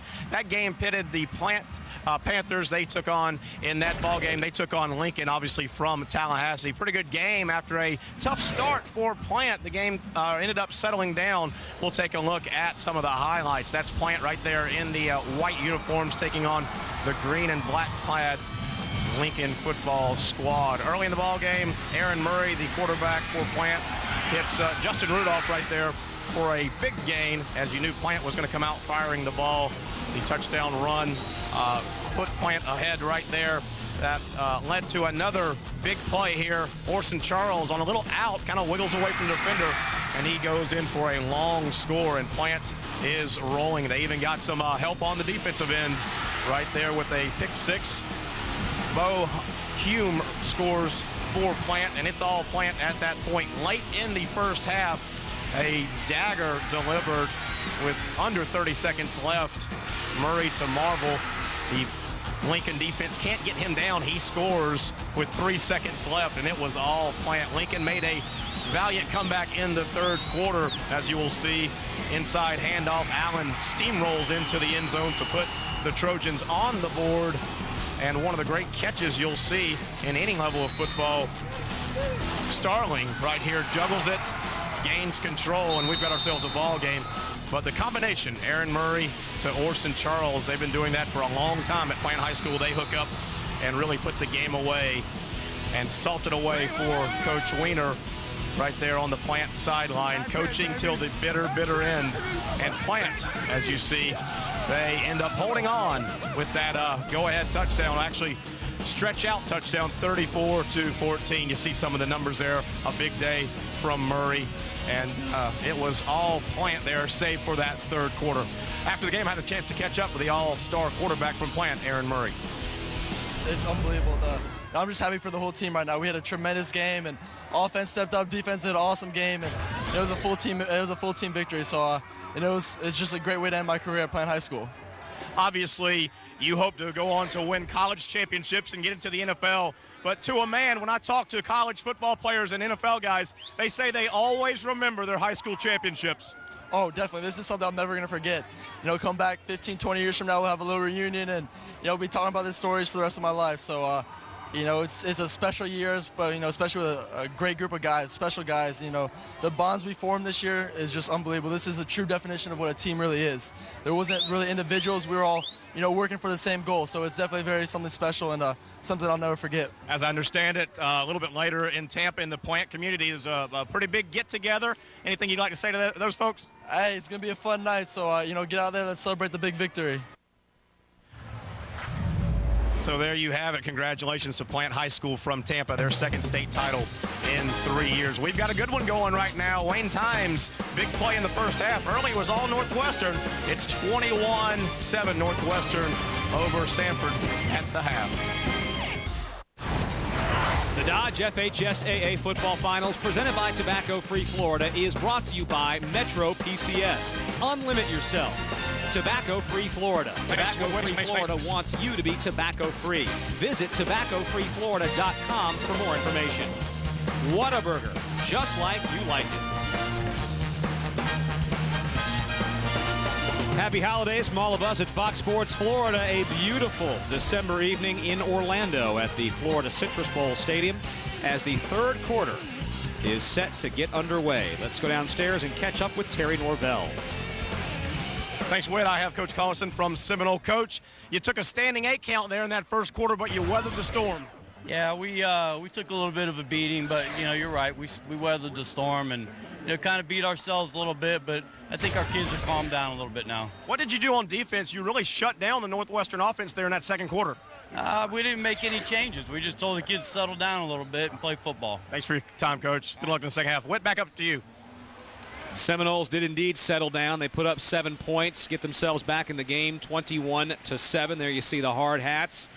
Broke those out after the region semifinals. Time to get to work. That is the message. Now, in the first half, we saw Cornelius Williams, number 51 for Northwestern, the center, on an extra point attempt, go down with an injury. They had to strap him onto a backboard and take him off the field. Terry Norvell, what do you have on that? Update, and I think it's pretty good news, guys. Cornelius obviously is at a local hospital. The report I got from FHSAA officials who talked to doctors treating Cornelius say preliminary reports are very good. These are doctors' words. They want to run a few more tests, but the doctors are, quote, very optimistic. It looks like he will stay overnight. His mother is with him, but reports look very optimistic for Cornelius Williams. All right, Terry, that is good news. And, boy, you hate to see that at a state championship game. Makes the 4-hour bus ride from Miami and then has to go spend some time at an Orlando hospital. But certainly our thoughts are with Cornelius Williams and his family, and hopefully it is indeed good news from here on out. Here you see Wayne Time, sorry, Brady, as Billy Roll and company get set for this third quarter. Now, if you're Coach Roll, we talked about what Seminoles' attitude's got to be. If you're out there on the other sideline, what did you guys talk about at halftime? Well, you talked about wrapping up. There were some missed tackles, and obviously Seminole had something to do with that because of the athleticism of DuBose and Ray Armstrong. You just got to settle down on your defense. And offensively, I think they got to get back to throwing the football. I know they got here running the football with the 4 horsemen, those outstanding running backs, and they've been running Hargret a lot in the first half. But I think they got a better chance at throwing the football. Let's see if they open it up in the passing attack in the second half for Northwestern. Jamal McClendon, tight end and place kicker, will kick off to start the second half. Andre DuBose and Toby Durham will go deep for Seminole. Dyron Dye is also back there. Some of these kickoffs have been kind of short, so Seminole's got a hands team in, even among the upbacks. And this kickoff will be short, and it will be fielded. Now it'll roll out of bounds at the 19-yard line. Ray Armstrong, a do-everything player, had 6 carries for 58 yards and a touchdown in the first. 2 out of 3 passing, 38 yards through the air with a long pass of 22 and some defense as well. He plays safety as well as quarterback. Yeah, he is a load. I was checking him out down on the field before the game, and that is a big quarterback. And there you see him right there making a play in space, a tackle. He's also going to recover a fumble here right before the half. So he's everywhere. Ray Armstrong, tonight's candidate for the All-Ackerman team. There you see his passing numbers, 38 yards in the air, 58 yards on the ground. Now our officials are going to have Northwestern obviously move back and re-kick this with no time burned off the clock as it went out of bounds on the first attempt. Pace of this game has not been zippy, to put it mildly.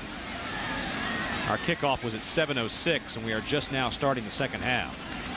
It's like getting in that foursome behind Bernhard longer. You know, when you play golf, you get behind that foursome where those guys think they can play for 5 hours. Well, 14 penalties for one thing. That'll do it. We've had some points on the board. Yeah, without the penalties and the turnovers, it's been a fun game. When we can get a couple plays put together by both teams, it's been a fun game to watch. It's a good point, too. Not a lot of rhythm on either side because of all the flags. DuBose takes this one over his head and returns it out across the 35-yard line to the 36. That'll burn 6 seconds off the clock, and he is slow to get up. DuBose in the first half only 40 yards rushing. That's 5 yards per carry, which I say only.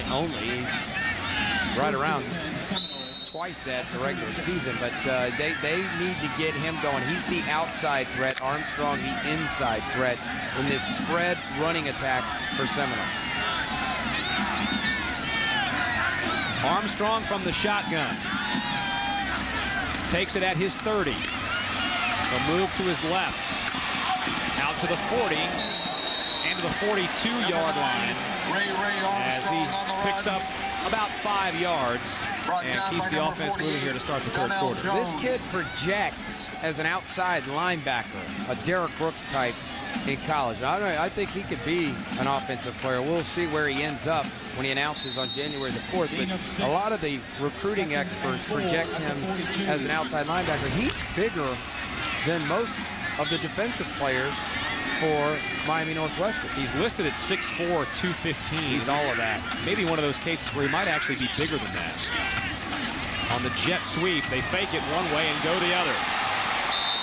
Toby Durham takes it to the left. They fake the jet sweep to DeBose, heading to the right. Caught the Bulls off balance and picks up a first down.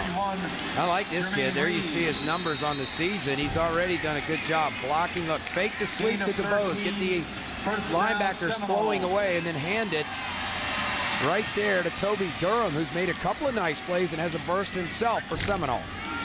First down, moves the chains out across the 50 to the 45-yard line. They'll operate there at 1st and 10. Armstrong takes the snap. To his left to the short side of the field.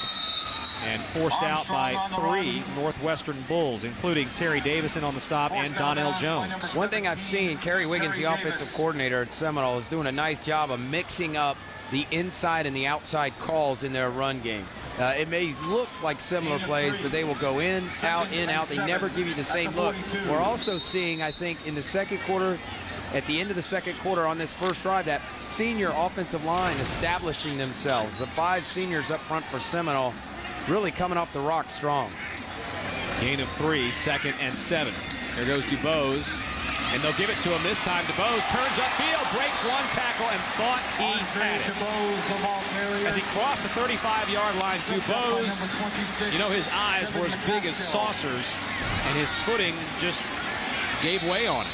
The key to this play is timing up when you come in motion. Good block out there on the perimeter. He keeps his balance, makes the cut, and picks up the first down. And this offense is in rhythm. This is exactly what you wanted to see coming out of the locker room at halftime. 2 things happening here. Number 1, they're moving forward. Number 2, they're chewing clock and keeping the Bulls offense off the field. Here's Armstrong to the left. Picks his way forward across the 30. That'll be a gain of about 2.5 yards. Good defense there by the Bulls. They stretched it out.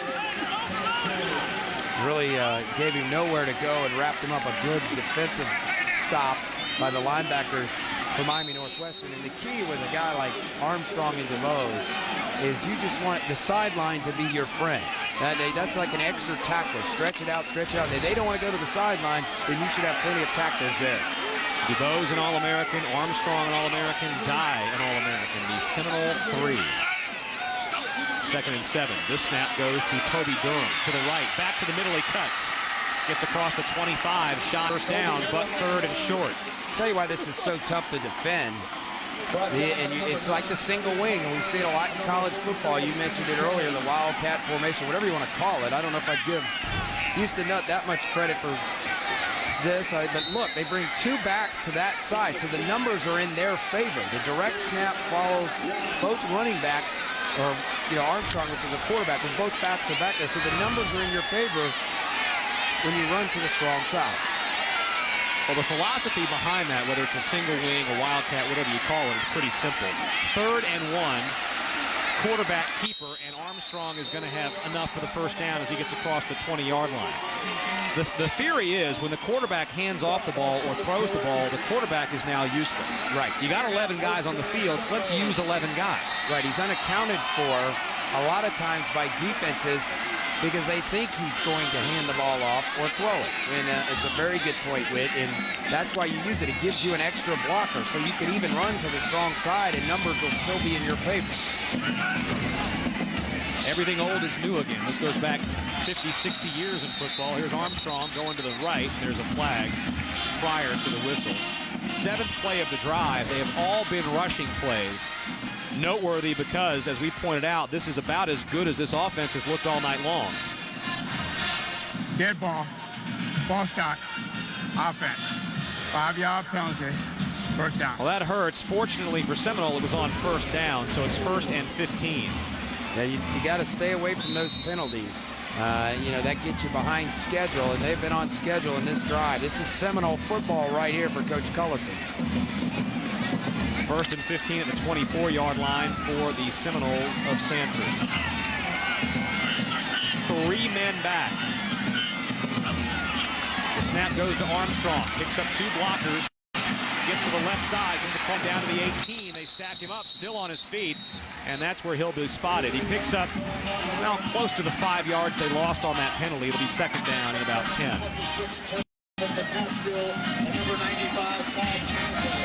First ever playoff game for Seminole against a school from Miami-Dade. This program was 4-5 in 2007, and they won 1 game in 2006. But when Michael Cullison came aboard, this is his 2nd year as the head coach. Here's what makes this so tough. They're going to direct snap it to the quarterback, but both backs are going to block this side. That gives you numbers. That gives you 2 lead backs. Watch, 4 and 11 are both going to go to that side. Andre DuBose and Toby Durham, and that gives you 1 extra blocker against the defense. Michael Cullison's influence has been dramatic. DuBose on the jet sweep. They'll fake it to him again and give it to Durham again. Durham to the 5. Durham stays on his feet and fights his way down to the 2-yard line. Well, they're imposing their will on the Northwestern Bulls on this series. A terrific kick-out block by the left guard, Kyle Windsor. Take a look at it. They'll fake the sweep. He goes over there, but look at Windsor. You see the hole right there? That was caused by number 70. Check that, Kadeem Edwards and Kyle Windsor on the left side. Good block by the tackle, Kadeem Edwards, the senior. And this offensive line from Seminole is imposing their will on the Northwestern Bulls. 1st down and goal to go. The turn and the give. They get it to Dye, and Dye did not get there. Nope, Armstrong was on the carry. I believe it was DuBose who took the snap, and Armstrong lined up as a running back in that formation. They gave it to number 9, and he did not break the plane. Yep, DuBose at quarterback, that power formation. And you wonder if they have any kind of bootleg or anything out of that, because Northwestern, when they see those 2 backs to the right side, are really overloading the front. Here it is again. Same look. Armstrong takes the snap, but there are flags. It's going to be a false start. Well, the Northwestern players were pointing at it, but it took them forever to call it. Dead ball, false start, offense, 5-yard penalty, 2nd down. It's the up back. In this case, Fields, the linebacker, who's lined up as a fullback in this formation, and he's up on his tippy toes, and that's what Northwestern was pointing at.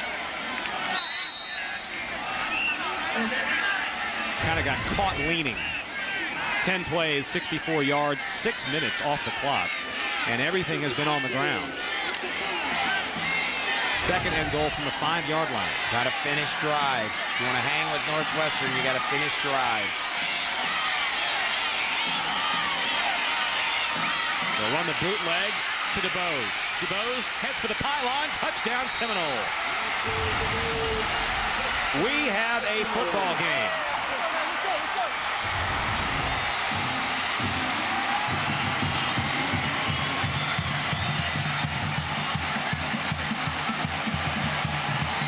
DuBose into the end zone for the first time in this championship game. Job on the perimeter by Dye, blocking. We'll let you take a look at it here in just a minute, but that was once again the overload to the right side. They've got 3 blockers going to the right side, and an easy touchdown for DuBose. Flag on the play, and this may be encroachment against Miami Northwestern. Let's show it to you again, Whit. And watch at the beginning of the play. Watch right here. You've got Dye blocking, and then 10 right there, Serdavius Bryant coming in on the linebacker. All 3 backs go that way. There you see 10 coming in, and DuBose dips in and uses his feet to the corner. How many times have we seen a player outrun the Miami Northwestern defense to the pylon? That might be the first time I've ever seen that. Trying to get to the edge against the Bulls rarely works, but Seminole has the wheels to do it. Extra point is good, and it is a 1-touchdown game. DuBose, who had 6 touchdowns on the ground in the regular season, has one in the state championship game. 21-14, 5:28, third quarter. Well, this year, Andre DuBose has been everything. 11 rushing touchdowns, 4 passing. He's also caught 7 TDs and returned a kick for a score. His rushing touchdown brings Seminole to within 7 against Northwestern. So the Noles in orange will kick off with 5:28 remaining in the third quarter. Eric Farkas puts the leg into it. It's returnable at the 10-yard line. Fumble! The Seminoles say they have it. Northwestern may have gotten it back. They're still fighting for the football at the bottom of the pile. This is going to be a tough call for our officials from Tampa.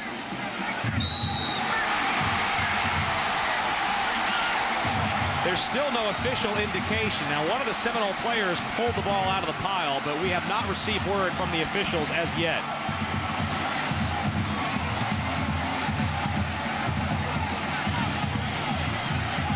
Clem Brooks is looking for help from all of the officials. Seminoles got the football. What a break for the Fighting Noles.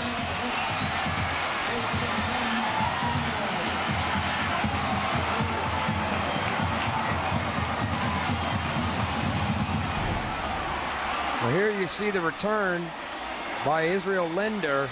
There's the big hit coming in by number, I believe that's 35, Adam Mordecai. Regardless, yeah, Adam Mordecai got the big shot on him, and then the ball comes out.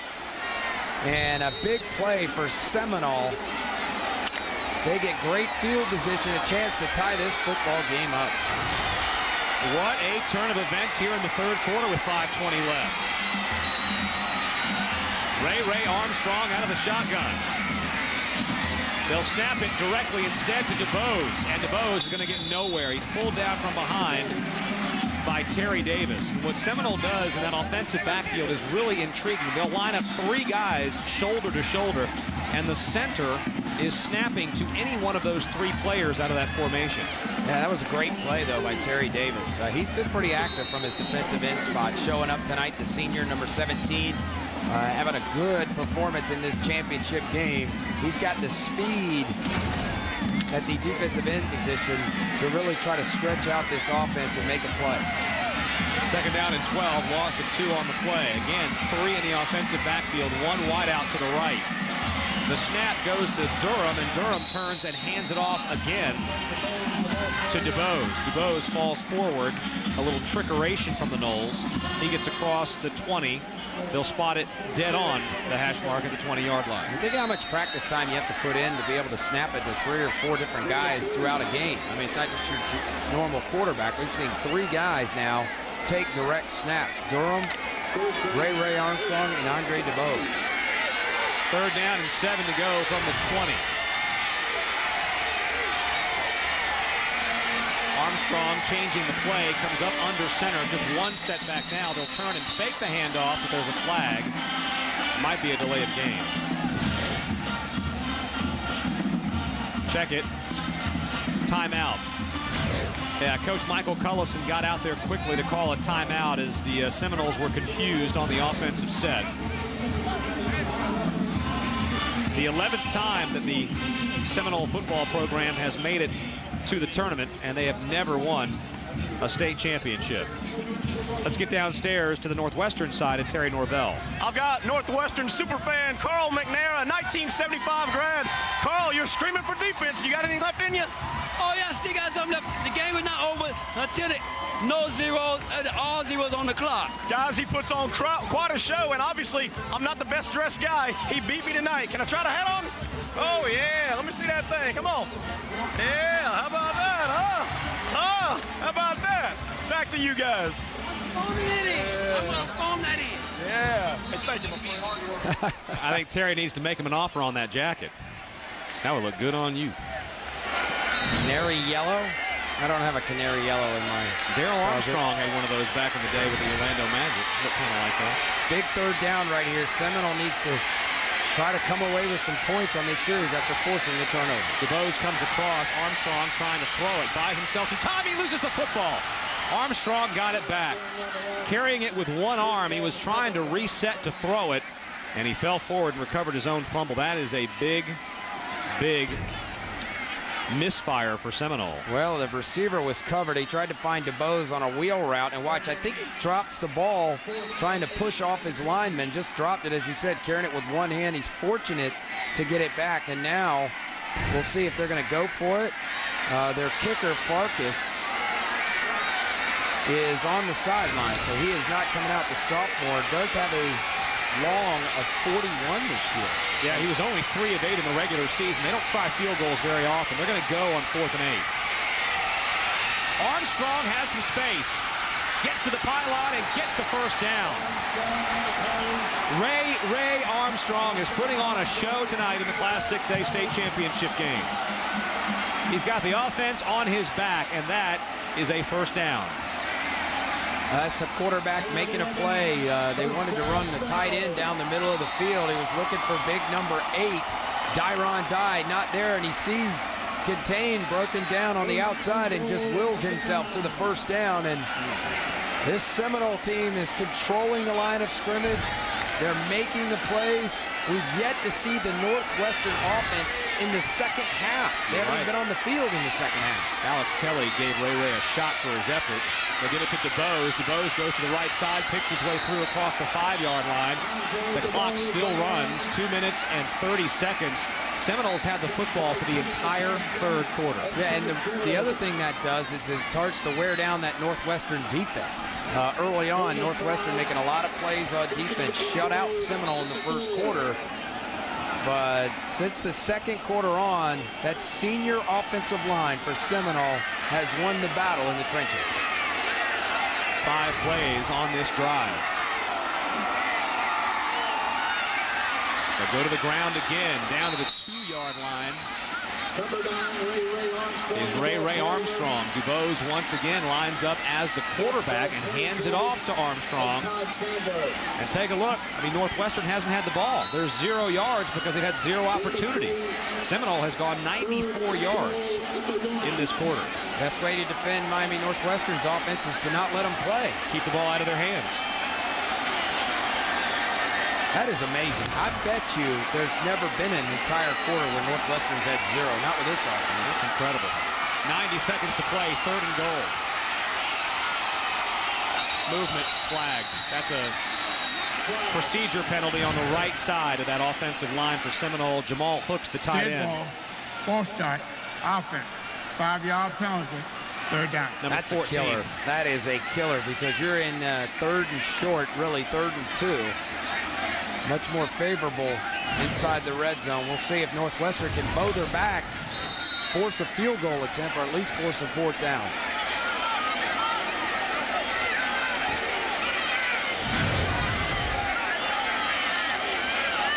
For all intents and purposes, Northwestern has not touched the football in this quarter. 3rd and goal on the 6.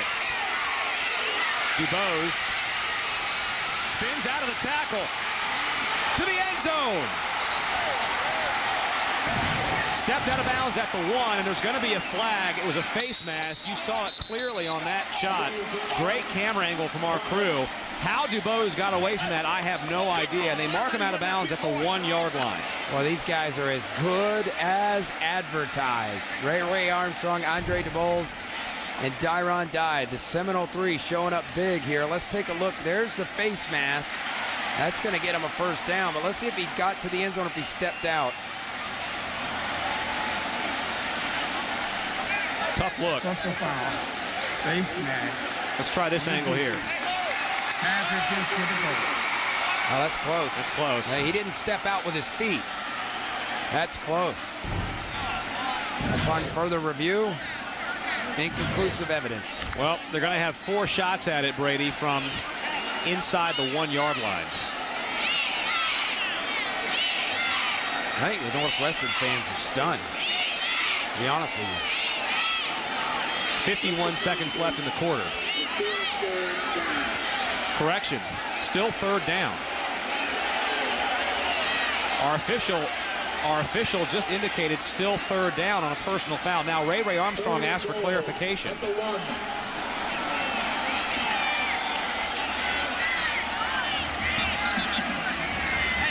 And Clem Brooks, who, in case you missed it in the first half, is working his final game tonight after 42 years of officiating. He is retiring after this championship game. Gives an explanation to Michael Cullison, the head coach at Seminole. I would figure on a personal foul, Brady, it'd be a first down. Yeah, I would think half the distance to the goal, first down. He seems somewhat satisfied with the response. Somewhat.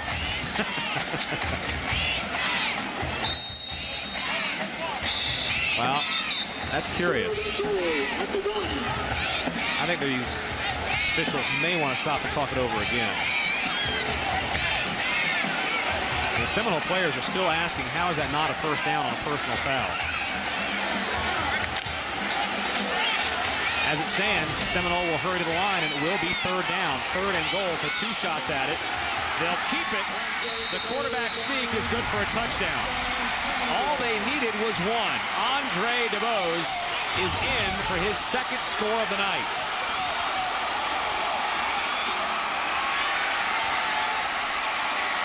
And we are 1 extra point away from a tie game with 23 seconds left in the third.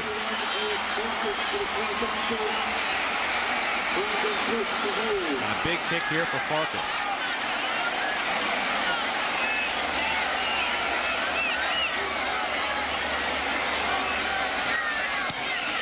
And just does squeeze it through over the outstretched arms of the Bulls coverage team. 21-21. Seminole has scored 21 unanswered points, had the ball for virtually the entire third quarter. Yeah, they've led the entire third quarter out. They've responded 2 consecutive drives for touchdowns, 1 to open the half, and then they get the fumble off the kickoff return. They cash in points off turnover, and we have a tie football game. Both teams have fumbled. Both teams have given up points, 7 points off turnover, so it's an even game. Basically 1 quarter of football for the 6A title. The final 12 minutes will start in 23 seconds, and now every little mistake is magnified. Things like special teams. How many times have we seen championship games come down to kickoffs, coverages, punts, field goals, extra points? 21-21 as we head towards the end of the third quarter. You look at this Northwestern team, obviously they had a 27-25 loss to Miami Central. Opening in the second week of the season, Miami-Washington 31-29, but since that loss to Central, only 1 close game. So they've been in close games, unlike last year's team, which didn't play any close games. They did have a tight game with Central in the playoffs, beating them 38-32. So Northwestern knows how to play a close game. Times on the return, and he is dragged down outside the 30, close to the 35-yard line. And that is where Miami Northwestern will start play as Serdarius Bryant makes the stop. And the point I'm trying to make is sometimes you get these dominant undefeated teams or top teams, and they dominate everybody, and the first time they get in a close game, they don't know how to react. Well, Northwestern this team has had a loss this season. They've also played 3 close games, so they understand what it's like to be in a 4-quarter game where the last couple of Northwestern teams pretty much routed everybody. Teddy Bridgewater hasn't seen the football in quite some time, as that offense for Northwestern was on the bench for virtually the entire third quarter. With 16 seconds to play in the period, Bridgewater comes out into the shotgun with 2 receivers to his left and 2 to his right. Looks to throw on first down. He's in trouble. And who is it? It's one of the 3, Dyron Dye. Wow, he just wore out. Left tackle Torrin Wilson collapsed a pocket, and one thing that he did there they couldn't do in the first half, he wrapped him up. That is the final play of the third quarter. 12 minutes to decide a Class 6A state championship game. Seminole has come back from 21 points down against mighty Miami Northwestern to tie this at 21. We got a good one in Orlando. Stay with us.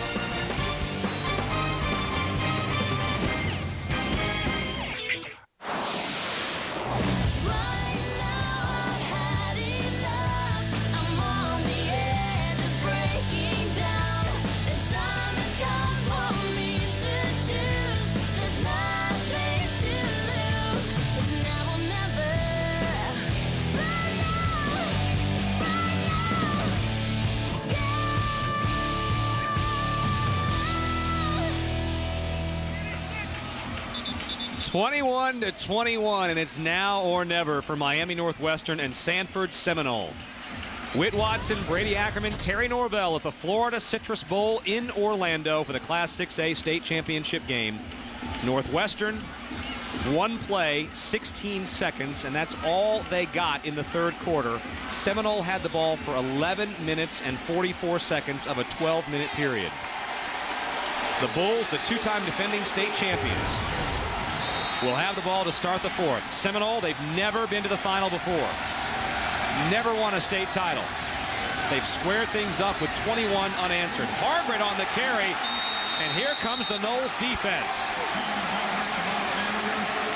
Fields in on the stop, along with number 44, Larry Correa, and number 10, Serdarius Bryant. And Correa got up the field and really disrupted this play. Watch him show up in the backfield. This had no shot. There he is right there. And then, of course, Dyron Dye coming down the line of scrimmage. He has turned it up a notch. Number 8, the big fella here in the second half. Second down and 10. We'll check it. Second down and 15 after a loss of about 5. Third down, rather. They'll operate from about the 26. Bridgewater complete to Times. He's going to be short. That is a big third down stop, and Times has a little shot as he stands up. Ray Armstrong on the coverage. What can he not do? Tackling in space. That is outstanding. That's what he can do. Not answering your question. That's a key to this football game. How many times have we seen that skinny post go for big plays for Northwestern over the years? Armstrong at his safety spot makes a key tackle, and Northwestern's going to roll the dice here in the fourth quarter. Fourth down, they need 3. 3 receivers right, 2 left, trying to draw Seminole off sides. And they're going to get a procedure penalty against the offense. False start. Offense. Wow. 5-yard penalty. 4th down. Must have been called against the big fella, number 54, Terrence Carey, the offensive lineman. He is angry coming off the field. But as it stands, Jamal McClendon will go back into punt formation once again. I love what Coach Billy Roll did right there, though. He grabbed his young player and said, hey, calm down.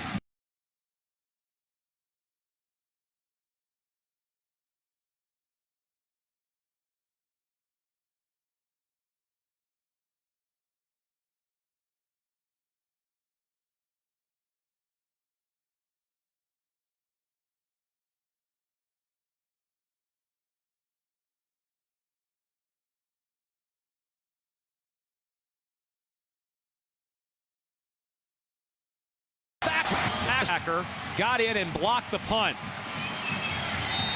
This came right up the middle, bull rushed his blocker, and then Seminole picks up the block kick, Serdarius Bryant, but give credit to Thacker coming right up the middle, making a big-time play in the special teams.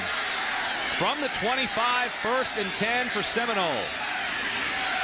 Armstrong going nowhere as the Northwestern defense now bows up on 1st down. They've got to be tired. I mean, literally, they've been out there the entire third quarter, and then they got out, and it was a 3-and-out by the offense, and now they're put in the shadow of their goalpost. So they've really got to impose their will on defense right now, especially that defensive line led by the big fella, 95, Todd Chandler. He haven't called his name since the first quarter. There he is. Big-time prospect, junior. Starred in this game a year ago as a sophomore. He's got to get in the backfield, make some plays. Senior co-captain Chandler lines up against the Seminole offensive line. They will pitch it wide, going for DuBose, and he fell down. Ran into the back of his blocker, Toby Durham, just ran up on him and slipped and hit the turf. And this drive not going the way that Seminole wanted it to go. Well, one reason he ran up behind him is number 43, Wade Tolbert, had shoved the blocker into the backfield, and he was really getting some penetration on the defensive side of the ball. So far, so good for the Northwestern defense. Well, the Bulls can play some defense. Do not forget about them. So they have had, as you said, a long stretch on the field, almost the entire third quarter, all but 16 seconds of it. The defense was on the field for Northwestern. Keep an eye on Dye, the tight end. Armstrong over the middle, caught. DuBose again. He'll be shy of the first down. Wow, I'd like to see that one again. He looked like he leaned forward towards the chains for first down, and they're going to spot it short. Quick slant. Great throw by Armstrong. Steps, lets it go. Yeah, his knee was down. That's close, but his knee was down. He's about 3 yards shy. He had to get inside the 15 to the 14-yard line. And there you see that white stripe right there is the 15. So he's shy. It's 4th and 2. Now, the question of the field goals, we talked about this earlier. This season, Eric Farkas only attempted 8 all year in the regular season. He made 3. So this is not a team that tries a lot of field goals. 4th time in the red zone. They've scored twice before, touchdowns. One more time downstairs for Terry Norvell. Thank you very much, Whit. I've got a very special guest. Marine Sergeant Paul Robbins is with me. Sergeant, the Marines are always so involved in high school sports. Why? Well, we want to come out and recognize the exceptional student athletes that Florida has here. They display their honor and their courage every day on the football field, and they display exceptional commitment to their studies as well. That's why we come out and give them the Honor, Courage, and Commitment Award. One to each player from each team that's come out here to recognize the efforts that they put out here. It's really outstanding. Sergeant, you were also telling me that all team sports, all high school team sports, the Marines support and sponsor, not just football. Absolutely. Team sports is just such a great thing for the youth today. To teach them teamwork, dedication, and just brings out the best in them, and we want to support that. Sergeant, thanks so much for your time, man. Thanks so much for your service. Whit, Brady, back to you guys. All right, thank you very much. Thank you, Sergeant. The Marines deeply involved with the Florida High School Athletic Association. Strong presence here at the championship games as well outside the stadium. Seminole goes back to the ground. DuBose to the right, across the 20 to the 15. Did he get there? Boy, that's going to be close. I don't think so. He didn't get there. He slipped as he was trying to cut up the field, and that was a 4th down call. So instead of trying the field goal, they went for it, and it may come down to a measurement. Watch right here. He avoids the tackle. Yep, and he slides out right on the line.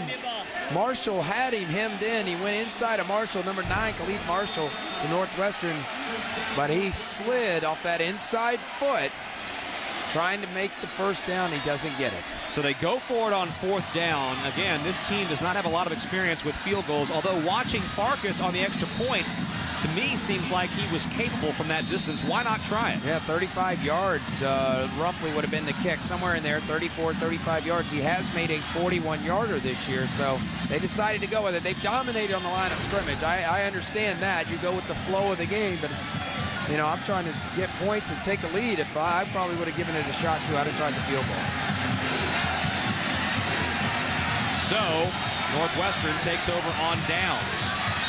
Bridgewater will not receive the football before another flag. 8 minutes and 9 seconds left in the game. 5-yard penalty. And there's a delay of game penalty. I'll tell you what, Northwestern has really shot itself in the foot in this contest.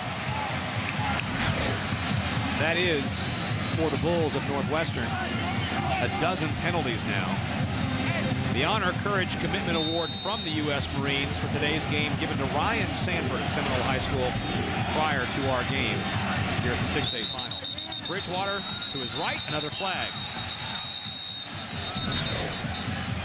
The Bulls indicate it may be against Seminole. Well, they were going to run the screen to Times. I think they need to get him involved. We have dead ball. False start. Offense. Oh, man, another one against Miami Northwestern. They're coming unglued here offensively in the second half. They really haven't done anything of note offensively since the first quarter. They came out and they threw the knockout punches early in the first quarter, but Seminole did not go away, and now their offense looks a little jagged, a little disjointed. So they're backed up inside the 5-yard line. That is 14 penalties called against Northwestern today. Bridgewater out of his end zone. Incomplete. Intended for the running back, Hargret. Daquan Hargret out of the backfield, the 5'9" senior. And that ball skipped off the turf, incomplete. Officially now, according to the FHSAA stats on the website, 13 penalties for 81 yards against the Bulls. That's too many. And eventually that catches up to you. They get by with it a lot during the regular season, but tonight that might catch up with them. Bridgewater standing on the end zone line. Moves to his left. Gets rid of it. This one is caught. And what a play to come back to the football. Number 85 is Lorenzo Shinholster, the 5'11 junior, who makes the catch and keeps the drive alive. Oh, I love this kid. Teddy Bridgewater is going to be a player for years to come for Northwestern. That's a great throw. He's going left and throws it back to his right, gets enough on it, has the wherewithal to find their receiver, Shinholster. 3rd down and 7. In a barn burner here at the Florida Citrus Bowl. Bridgewater looks to his right. Shinholster again. This time, it's right through his hands. Coverage on that side by Ryan Sanford, the senior. Nothing wrong with that throw, and Bridgewater would have gotten the 1st down, but Northwestern will have to punt again. Remember the last time the Bulls tried to punt, it was blocked. And the reason why, as you see what they've done since the 1st quarter, they have stalled. The reason for the block, Brady, was because the snap came back very slowly. It was a high lob of a snap. So see if Northwestern can correct that this time. That one's a little bit faster, and they're able to get it off. That's a live football. That's a live football, and Northwestern's got it.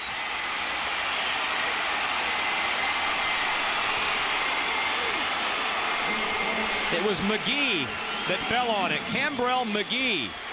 And we had talked about this earlier in the game, this concept of staying away from the football if you're not going to make a play on it. You saw, I think it was DuBose who was back to take the punt, waving his arms, trying to wave off his teammates. You never know how it's going to bounce. Watch it again. You never know how the ball is going to bounce. And there you see McGee on the sideline. He came up with it, but look, he's trying to push away from it. That's number 7 for Seminole, Ryan Sanford. See, he ran right into it, and then it just hangs out there forever. And watch 7 from Northwestern come in and scoop it up, McGee. So Northwestern gets a break at midfield. Can they take advantage of it? Hargret on the carry, gets across the 45, out at the 44-yard line. 7 minutes to play in the game in regulation. There's a good 1st down run right there from the workhorse for Billy Roll and the Miami Northwestern Bulls. During the regular season, Hargret led the team with 103 carries, 972 yards, and he averaged 9.4 yards per carry in the regular season. And he has had a ton of carries here tonight. You said the workhorse, you're not kidding. It's his 10th carry on the night. Up the middle they go, and the Seminoles swarm to the ball. Not much doing there. It'll be 3rd down. Now they've really tried to run the football. This team has run it more than the teams of the past, and I just think that tonight they got to get back to finding a way to throw the ball to 10. Wayne Times, and then also Michael Lee Harris, the junior, number 2. There you see Times. He's had a big 1st quarter, but they really haven't found him in a while. Only 4 catches on the night for Times. One of their most explosive offensive players. 3rd and short. They need 4. Hargret to the right. Bridgewater from the shotgun. Fakes the pass, keeps it. Up the middle, flag on the play. Enough for the 1st down. Gets across the 40 to the 38-yard line. Let's check with our officials who've had a very busy night. Double-digit penalties for both sides. I think we're up to a total of 25 flags in the game. And that's going to come back. Our man's going out with a bang tonight. He is earning his paycheck on his final night. He couldn't get a simple 2-penalty game and get out of town and get to retirement. He's going to have to work at it tonight. 24 flags officially. Holding offense. 10-yard penalty from the spot of the foul. 3rd down. Clem Brooks working his final game after 42 years of officiating. He is retiring as of tonight, and he's been working overtime. He's working harder than Norvell down there. Clock rolls as it approaches 6 minutes. We're about halfway through the 4th quarter. It's still square at 21. And a timeout is taken by Miami Northwestern.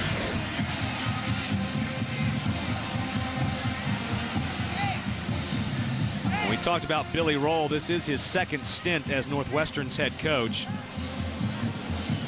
And last year, that state championship team was absolutely loaded. Ja'Cory Harris was the quarterback last year, and of course now playing at the University of Miami. 10 touchdown passes this season, and he will be the starter in the Emerald Bowl. In the Emerald Bowl, his dad's a coach for Miami Northwestern. Aldarius Johnson, maybe one of the best wide receivers I've ever seen in these football finals. Also a starter for the University of Miami. And on defense, you talked about his dad on the coaching staff still at Northwestern. Sean Spence, the linebacker, the ACC's Defensive Rookie of the Year. You and I sat in this booth a year ago and wouldn't shut up about Sean Spence. He had an unbelievable game last year in the state finals.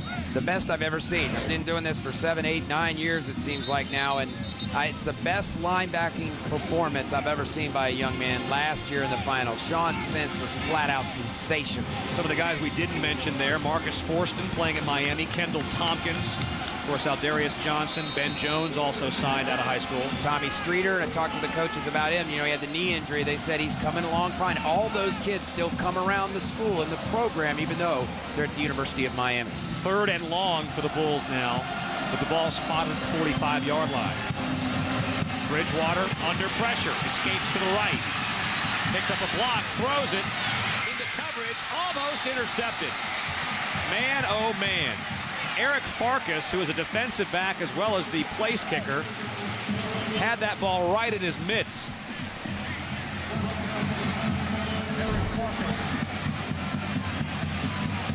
Take another look here. Look at the coverage by Farkas. Really what happened is Northwestern was going to run a little middle screen. They brought the receiver down, but Dye, instead of getting up the field and rushing the quarterback, came down and spied him. So it forced Bridgewater to have to go down the field, and he nearly throws an interception. McClendon is back to punt it away. Gets a clean snap, and he does get it away, angling for the corner, and look how much room Seminole is going to give this one. They're not going to get within 30 yards of that football in this case, and it'll be down at the 20-yard line with 5:42 to go in regulation. So the Noles will have the ball when we get back. The Dodge FHSAA Football Finals, presented by Tobacco Free Florida, is brought to you by Dodge. Live bold, live strong, grab life. Dodge. Checkers, little place, big taste. Metro PCS, unlimit yourself. In downtown Orlando at the Florida Citrus Bowl, about a half-an-hour drive from Sanford, Florida, home of Seminole High School, the oldest high school in Seminole County. Square at 21, Ray Armstrong from the shotgun. On 1st and 10, he'll go to his right, break 2 tackles, and get close to the 30-yard line. Miami Northwestern really getting hurt by penalties in this game. They have 92 penalty yards as we take a second look at Armstrong. That's just the quarterback lead. The back goes in, takes out the linebacker. Good block on the right side, and he just follows him up in there. Instead of running an isolation play where the quarterback turns, hands it to a tailback with a fullback leading, he gets his own isolation. He hands it to himself off the direct snap. Look at those total yards in the 3rd quarter. -4 for Northwestern. They'll fake it to DeBose and go up the middle. It's Toby Durham, the 6'1 junior.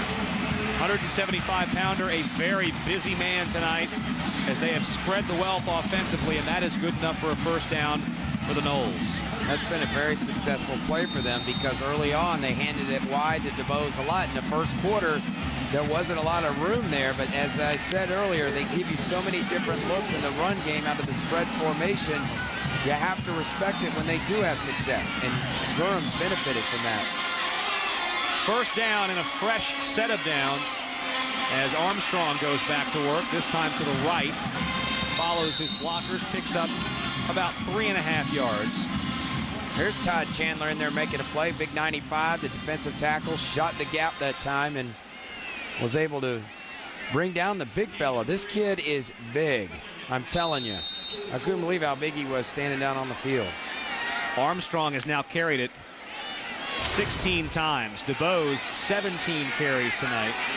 Durham has carried it 6 times. DeBose moving left. trying to get to the corner, breaks one tackle, he's in trouble. And he picks up maybe a yard, maybe back to the original line of scrimmage. Let's get downstairs with Terry Norvell. Okay, Brady, that all-Ackerman team needs a mascot. How about Sammy the Seminole? It's me, Brady. It's me. Oh, no. The humanity of it. Now, I think Sammy's got a helmet on. That's the best Terry's looked all weekend. We got the hard hat look going. I'll tell you right now, that's the best he's looked all weekend. Can we get him in that outfit full time? 3rd down and 7 for the Fighting Noles on the field. Armstrong fakes left and goes to the right. He finds Dyron Dye, and Dye has enough for a 1st down, and he keeps the chains moving. That is a big conversion. Dye stands up and says, yep, I got there. These guys are special.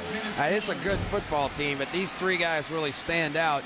Armstrong's going to fake the swing pass to hold the defense and then come back underneath to the tight end screen. Dyron Dye pushes his way to the 1st down. Got a nice block there, too, on that little screen setup. And he gets out across the 50 to the 48-yard line. Now the clock moves under 3 minutes to play. So Seminole trying to get this thing done in regulation. The direct snap goes once again to Durham. Durham picks up a couple of blocks and skates out forward.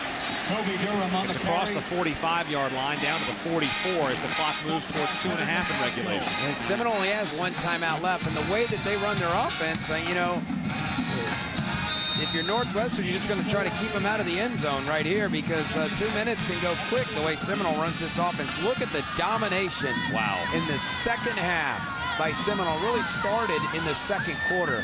You can see they got a feel for this game in the 2nd quarter. Snap goes to Armstrong. He's going to try the middle, now out to the left, and he is wrapped up. There he is. Number 17, Terry Davis, angling for a spot on the All-Ackerman team. He's on it. He was the first guy to make contact and hold up Armstrong, and then the rest of the Bulls quick to the ball. Here he is on his outside. He's going to stay home and make the play right here. Good discipline. You got the block. See, watch him. He gets off the block, pushes the blocker out of the way. Dyron Dye, who didn't give quite a great effort right there, and then Terry Davis makes the play. But Dye's got to fire off the rock and come a little bit better there. He's probably winded, playing both ways. Officially, it's no gain. 90 seconds left and 3rd and 7. Here comes DuBose going across. Armstrong up the gut, falls forward. He's going to be shy by about 2 yards, and the clock is going to run. Well, you have to be careful here if you're Seminole. I mean, if you're going to go for it on 4th down, you're going to give the ball back. This is a good timeout by Northwestern because if they go for it and you get a stop, you've got great field position with that passing offense to get down into the scoring zone. Now remember, Michael Lee Harris went the length of the field on the first play of the game, so you know that Northwestern, if they need to, can do this. This was the very first snap of the night. Wayne Times would come back, lining up at quarterback. That made it 13-0. The extra point was blocked. Times then with this spectacular run. Yeah, watch this right here. Shakes 4 tacklers and takes it to the house. 21-0. It looked like Northwestern would roll. But not so fast, because here comes Ray Armstrong. That dive made it 21-7.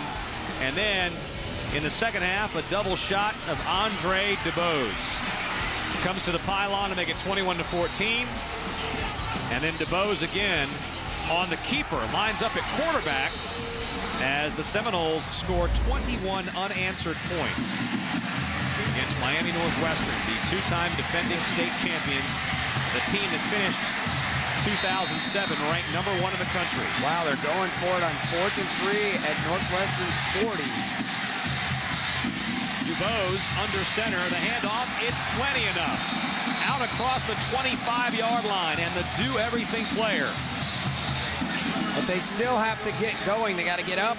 That'll stop the clock while they move the chains. This is power football on the right side. Great job by the offensive line and the power backs up there. He reaches for the 1st down, but you got to pick up the pace a little bit. It's under 1 minute. You're not going to get a chance to score. Yeah, the clock is rolling now, under 50 seconds. Armstrong lines up on 1st down and clocks it. That'll give them 2nd and 10 with 47 seconds to play. And they lost 10 seconds there. They only have 1 timeout left if they're going to try a field goal. There's Eric Farkas. Now that includes the postseason. He was 3 out of 8 in the regular season, now 5 for 10, which means he's 2 for 2 in the postseason with a long of 41, and that also came in the playoffs. Well, the 41, they would need another 10 yards to even take an attempt at that. Right. 2nd and 10. DuBose wants to throw it. He looks for Ryan Sanford in the corner. Oh, he had a shot at it. A little bit underthrown, which in this case wasn't such a bad thing. Sanford came back for the football. Coverage down there was from Alex Kelly as he was all over Sanford. The ball a little bit underthrown. Well, give Kelly credit. He didn't bite on the direct snap to DuBose, thinking he was going to run. This is the first time he's thrown it today, and Kelly does a great job. That's outstanding coverage for Miami Northwestern. 3rd down and 10. This would be a 52-yard field goal if they cannot move the ball forward, but I don't think that's going to factor into Coach Cullison's thinking here. Now let's see if they go back to the tight end, and now we've got a flag. Yeah, dead ball. Illegal substitutions. 12 players in the huddle. 5-yard penalty. Replay 3rd down. No indication, but I'm assuming that's against Seminole. It is against the offense. So they'll move back 5 more yards to the 40. 41 seconds to go. Coach Cullison wondering what can happen next in this game. 3rd and 15, so probably 2 shots at the end zone. They fake left, look to the corner. It's caught! Touchdown! Andre DuBose!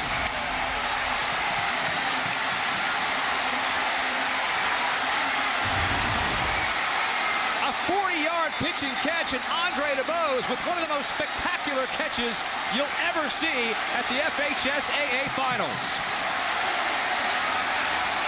Was great coverage by, I believe it was Tevin McCaskill that was down there, but DuBose would not be denied, and he comes down with an unbelievable catch. Armstrong's just going to let it all hang out right here, going for the big one. And DuBose delivers. Look at him take it away from McCaskill, catch it. Wow. Oh, the extra point is off the crossbar, but it's waved off. A whistle before the snap. Andre DuBose. Dead ball. Encroachment defense. Half a distance to the goal. Replay the try. Then Northwestern takes a penalty with encroachment on the extra point attempt. The Seminole 3 have shown up big in the Class 6A final. DuBose had 3 receiving touchdowns in the regular season. Added 1 more in the postseason. That's his 5th on the year. And what a time to pull it down. And he was just basically one-on-one with McCaskill down the hash mark, a little steamer route we like to call it, a go route from the slot receiver, and went up, made a play. There is a buzz in this stadium. We are on the Seminole side here on the west side of the Florida Citrus Bowl, and it is absolutely electric. Now they saved the best for last, Whit. There's no question for this game.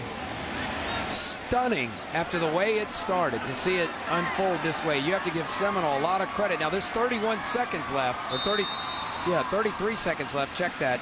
Northwestern, with their, if they can get a good kickoff return with their offense, can certainly score. Extra point is good, and that's a big one. 28-21. As DuBose has now scored the last 3 touchdowns of this game.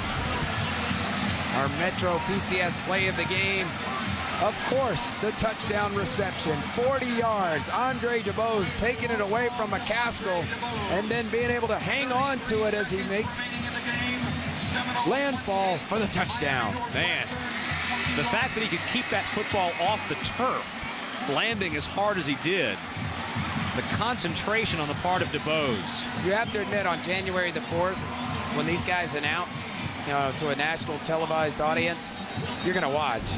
You want to know where these guys are going now after seeing this performance tonight. I want to know where he's playing next year. In the 2 years before Michael Cullison arrived at Seminole High School, the Noles were 2-17 in 2005 and 2006. Now this senior class, which includes DuBose and Armstrong and Dye, plus guys like Fields and Ryan Sanford, etc. As freshmen on the JV, Brady, they were undefeated. This is the class that grew up together at Seminole High School. Here's Farkas, and this is a big return. They will squib it. Times mishandles it. Times in trouble. Stays on his feet. And steps out of bounds. Oh, my goodness. He had a lane down the sideline, and now there's a flag, and it might go against Northwestern. Yeah, I think it was a late hit, and that's costly, and that's the theme of this game. We talked about penalties coming in. And Miami Northwestern has been able in other championship games to overcome penalties, but tonight, too many penalties.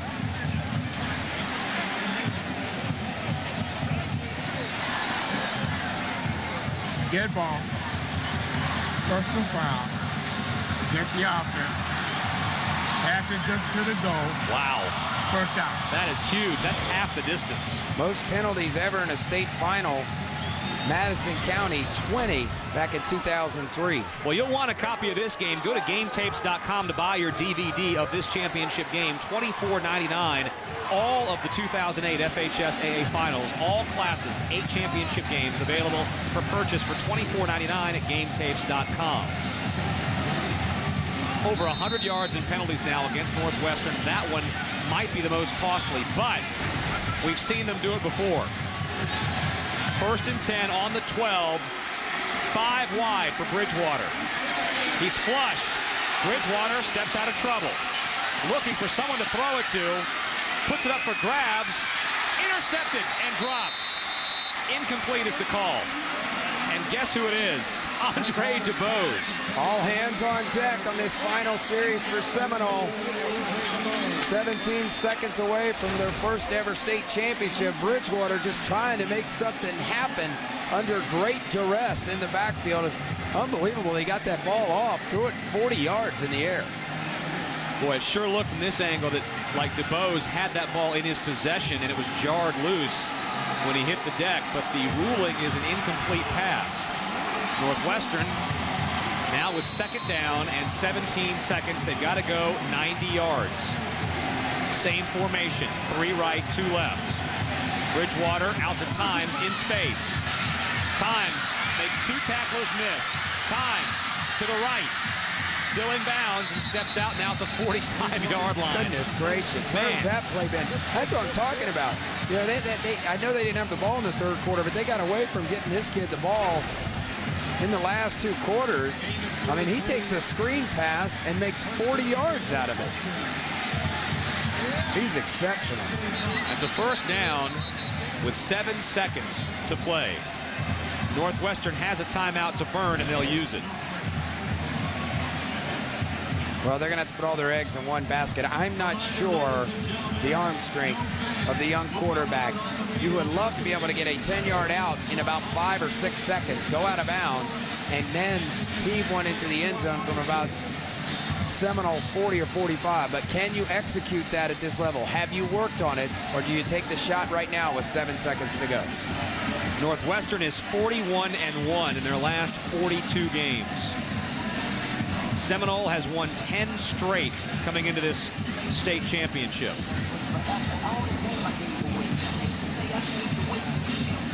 The Bulls are bidding for a 3rd consecutive Class 6A title. They might be moving to 5A next year, pending an appeal of the reclassification process by the Florida High School Athletic Association. They're bidding for a 5th state championship overall.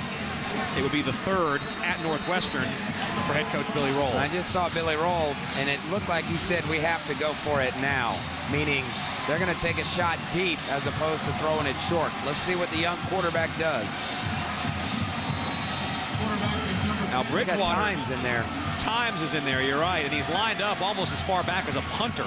He might be the stronger of the 2 quarterbacks. They didn't block anybody. He's sacked, and that that is going to be it.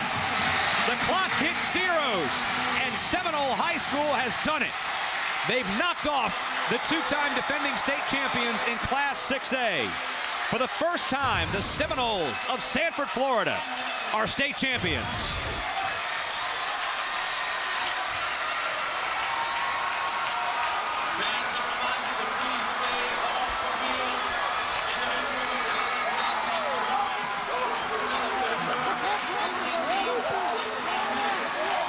A great comeback for Seminole. Coach Cullison, his staff, down 21 after one quarter. If you flipped the switch after the first quarter, you wouldn't believe what we just saw. The Noles, in their first appearance in the FHSAA tournament since 2004. Their fourth appearance since 2000. What a finish.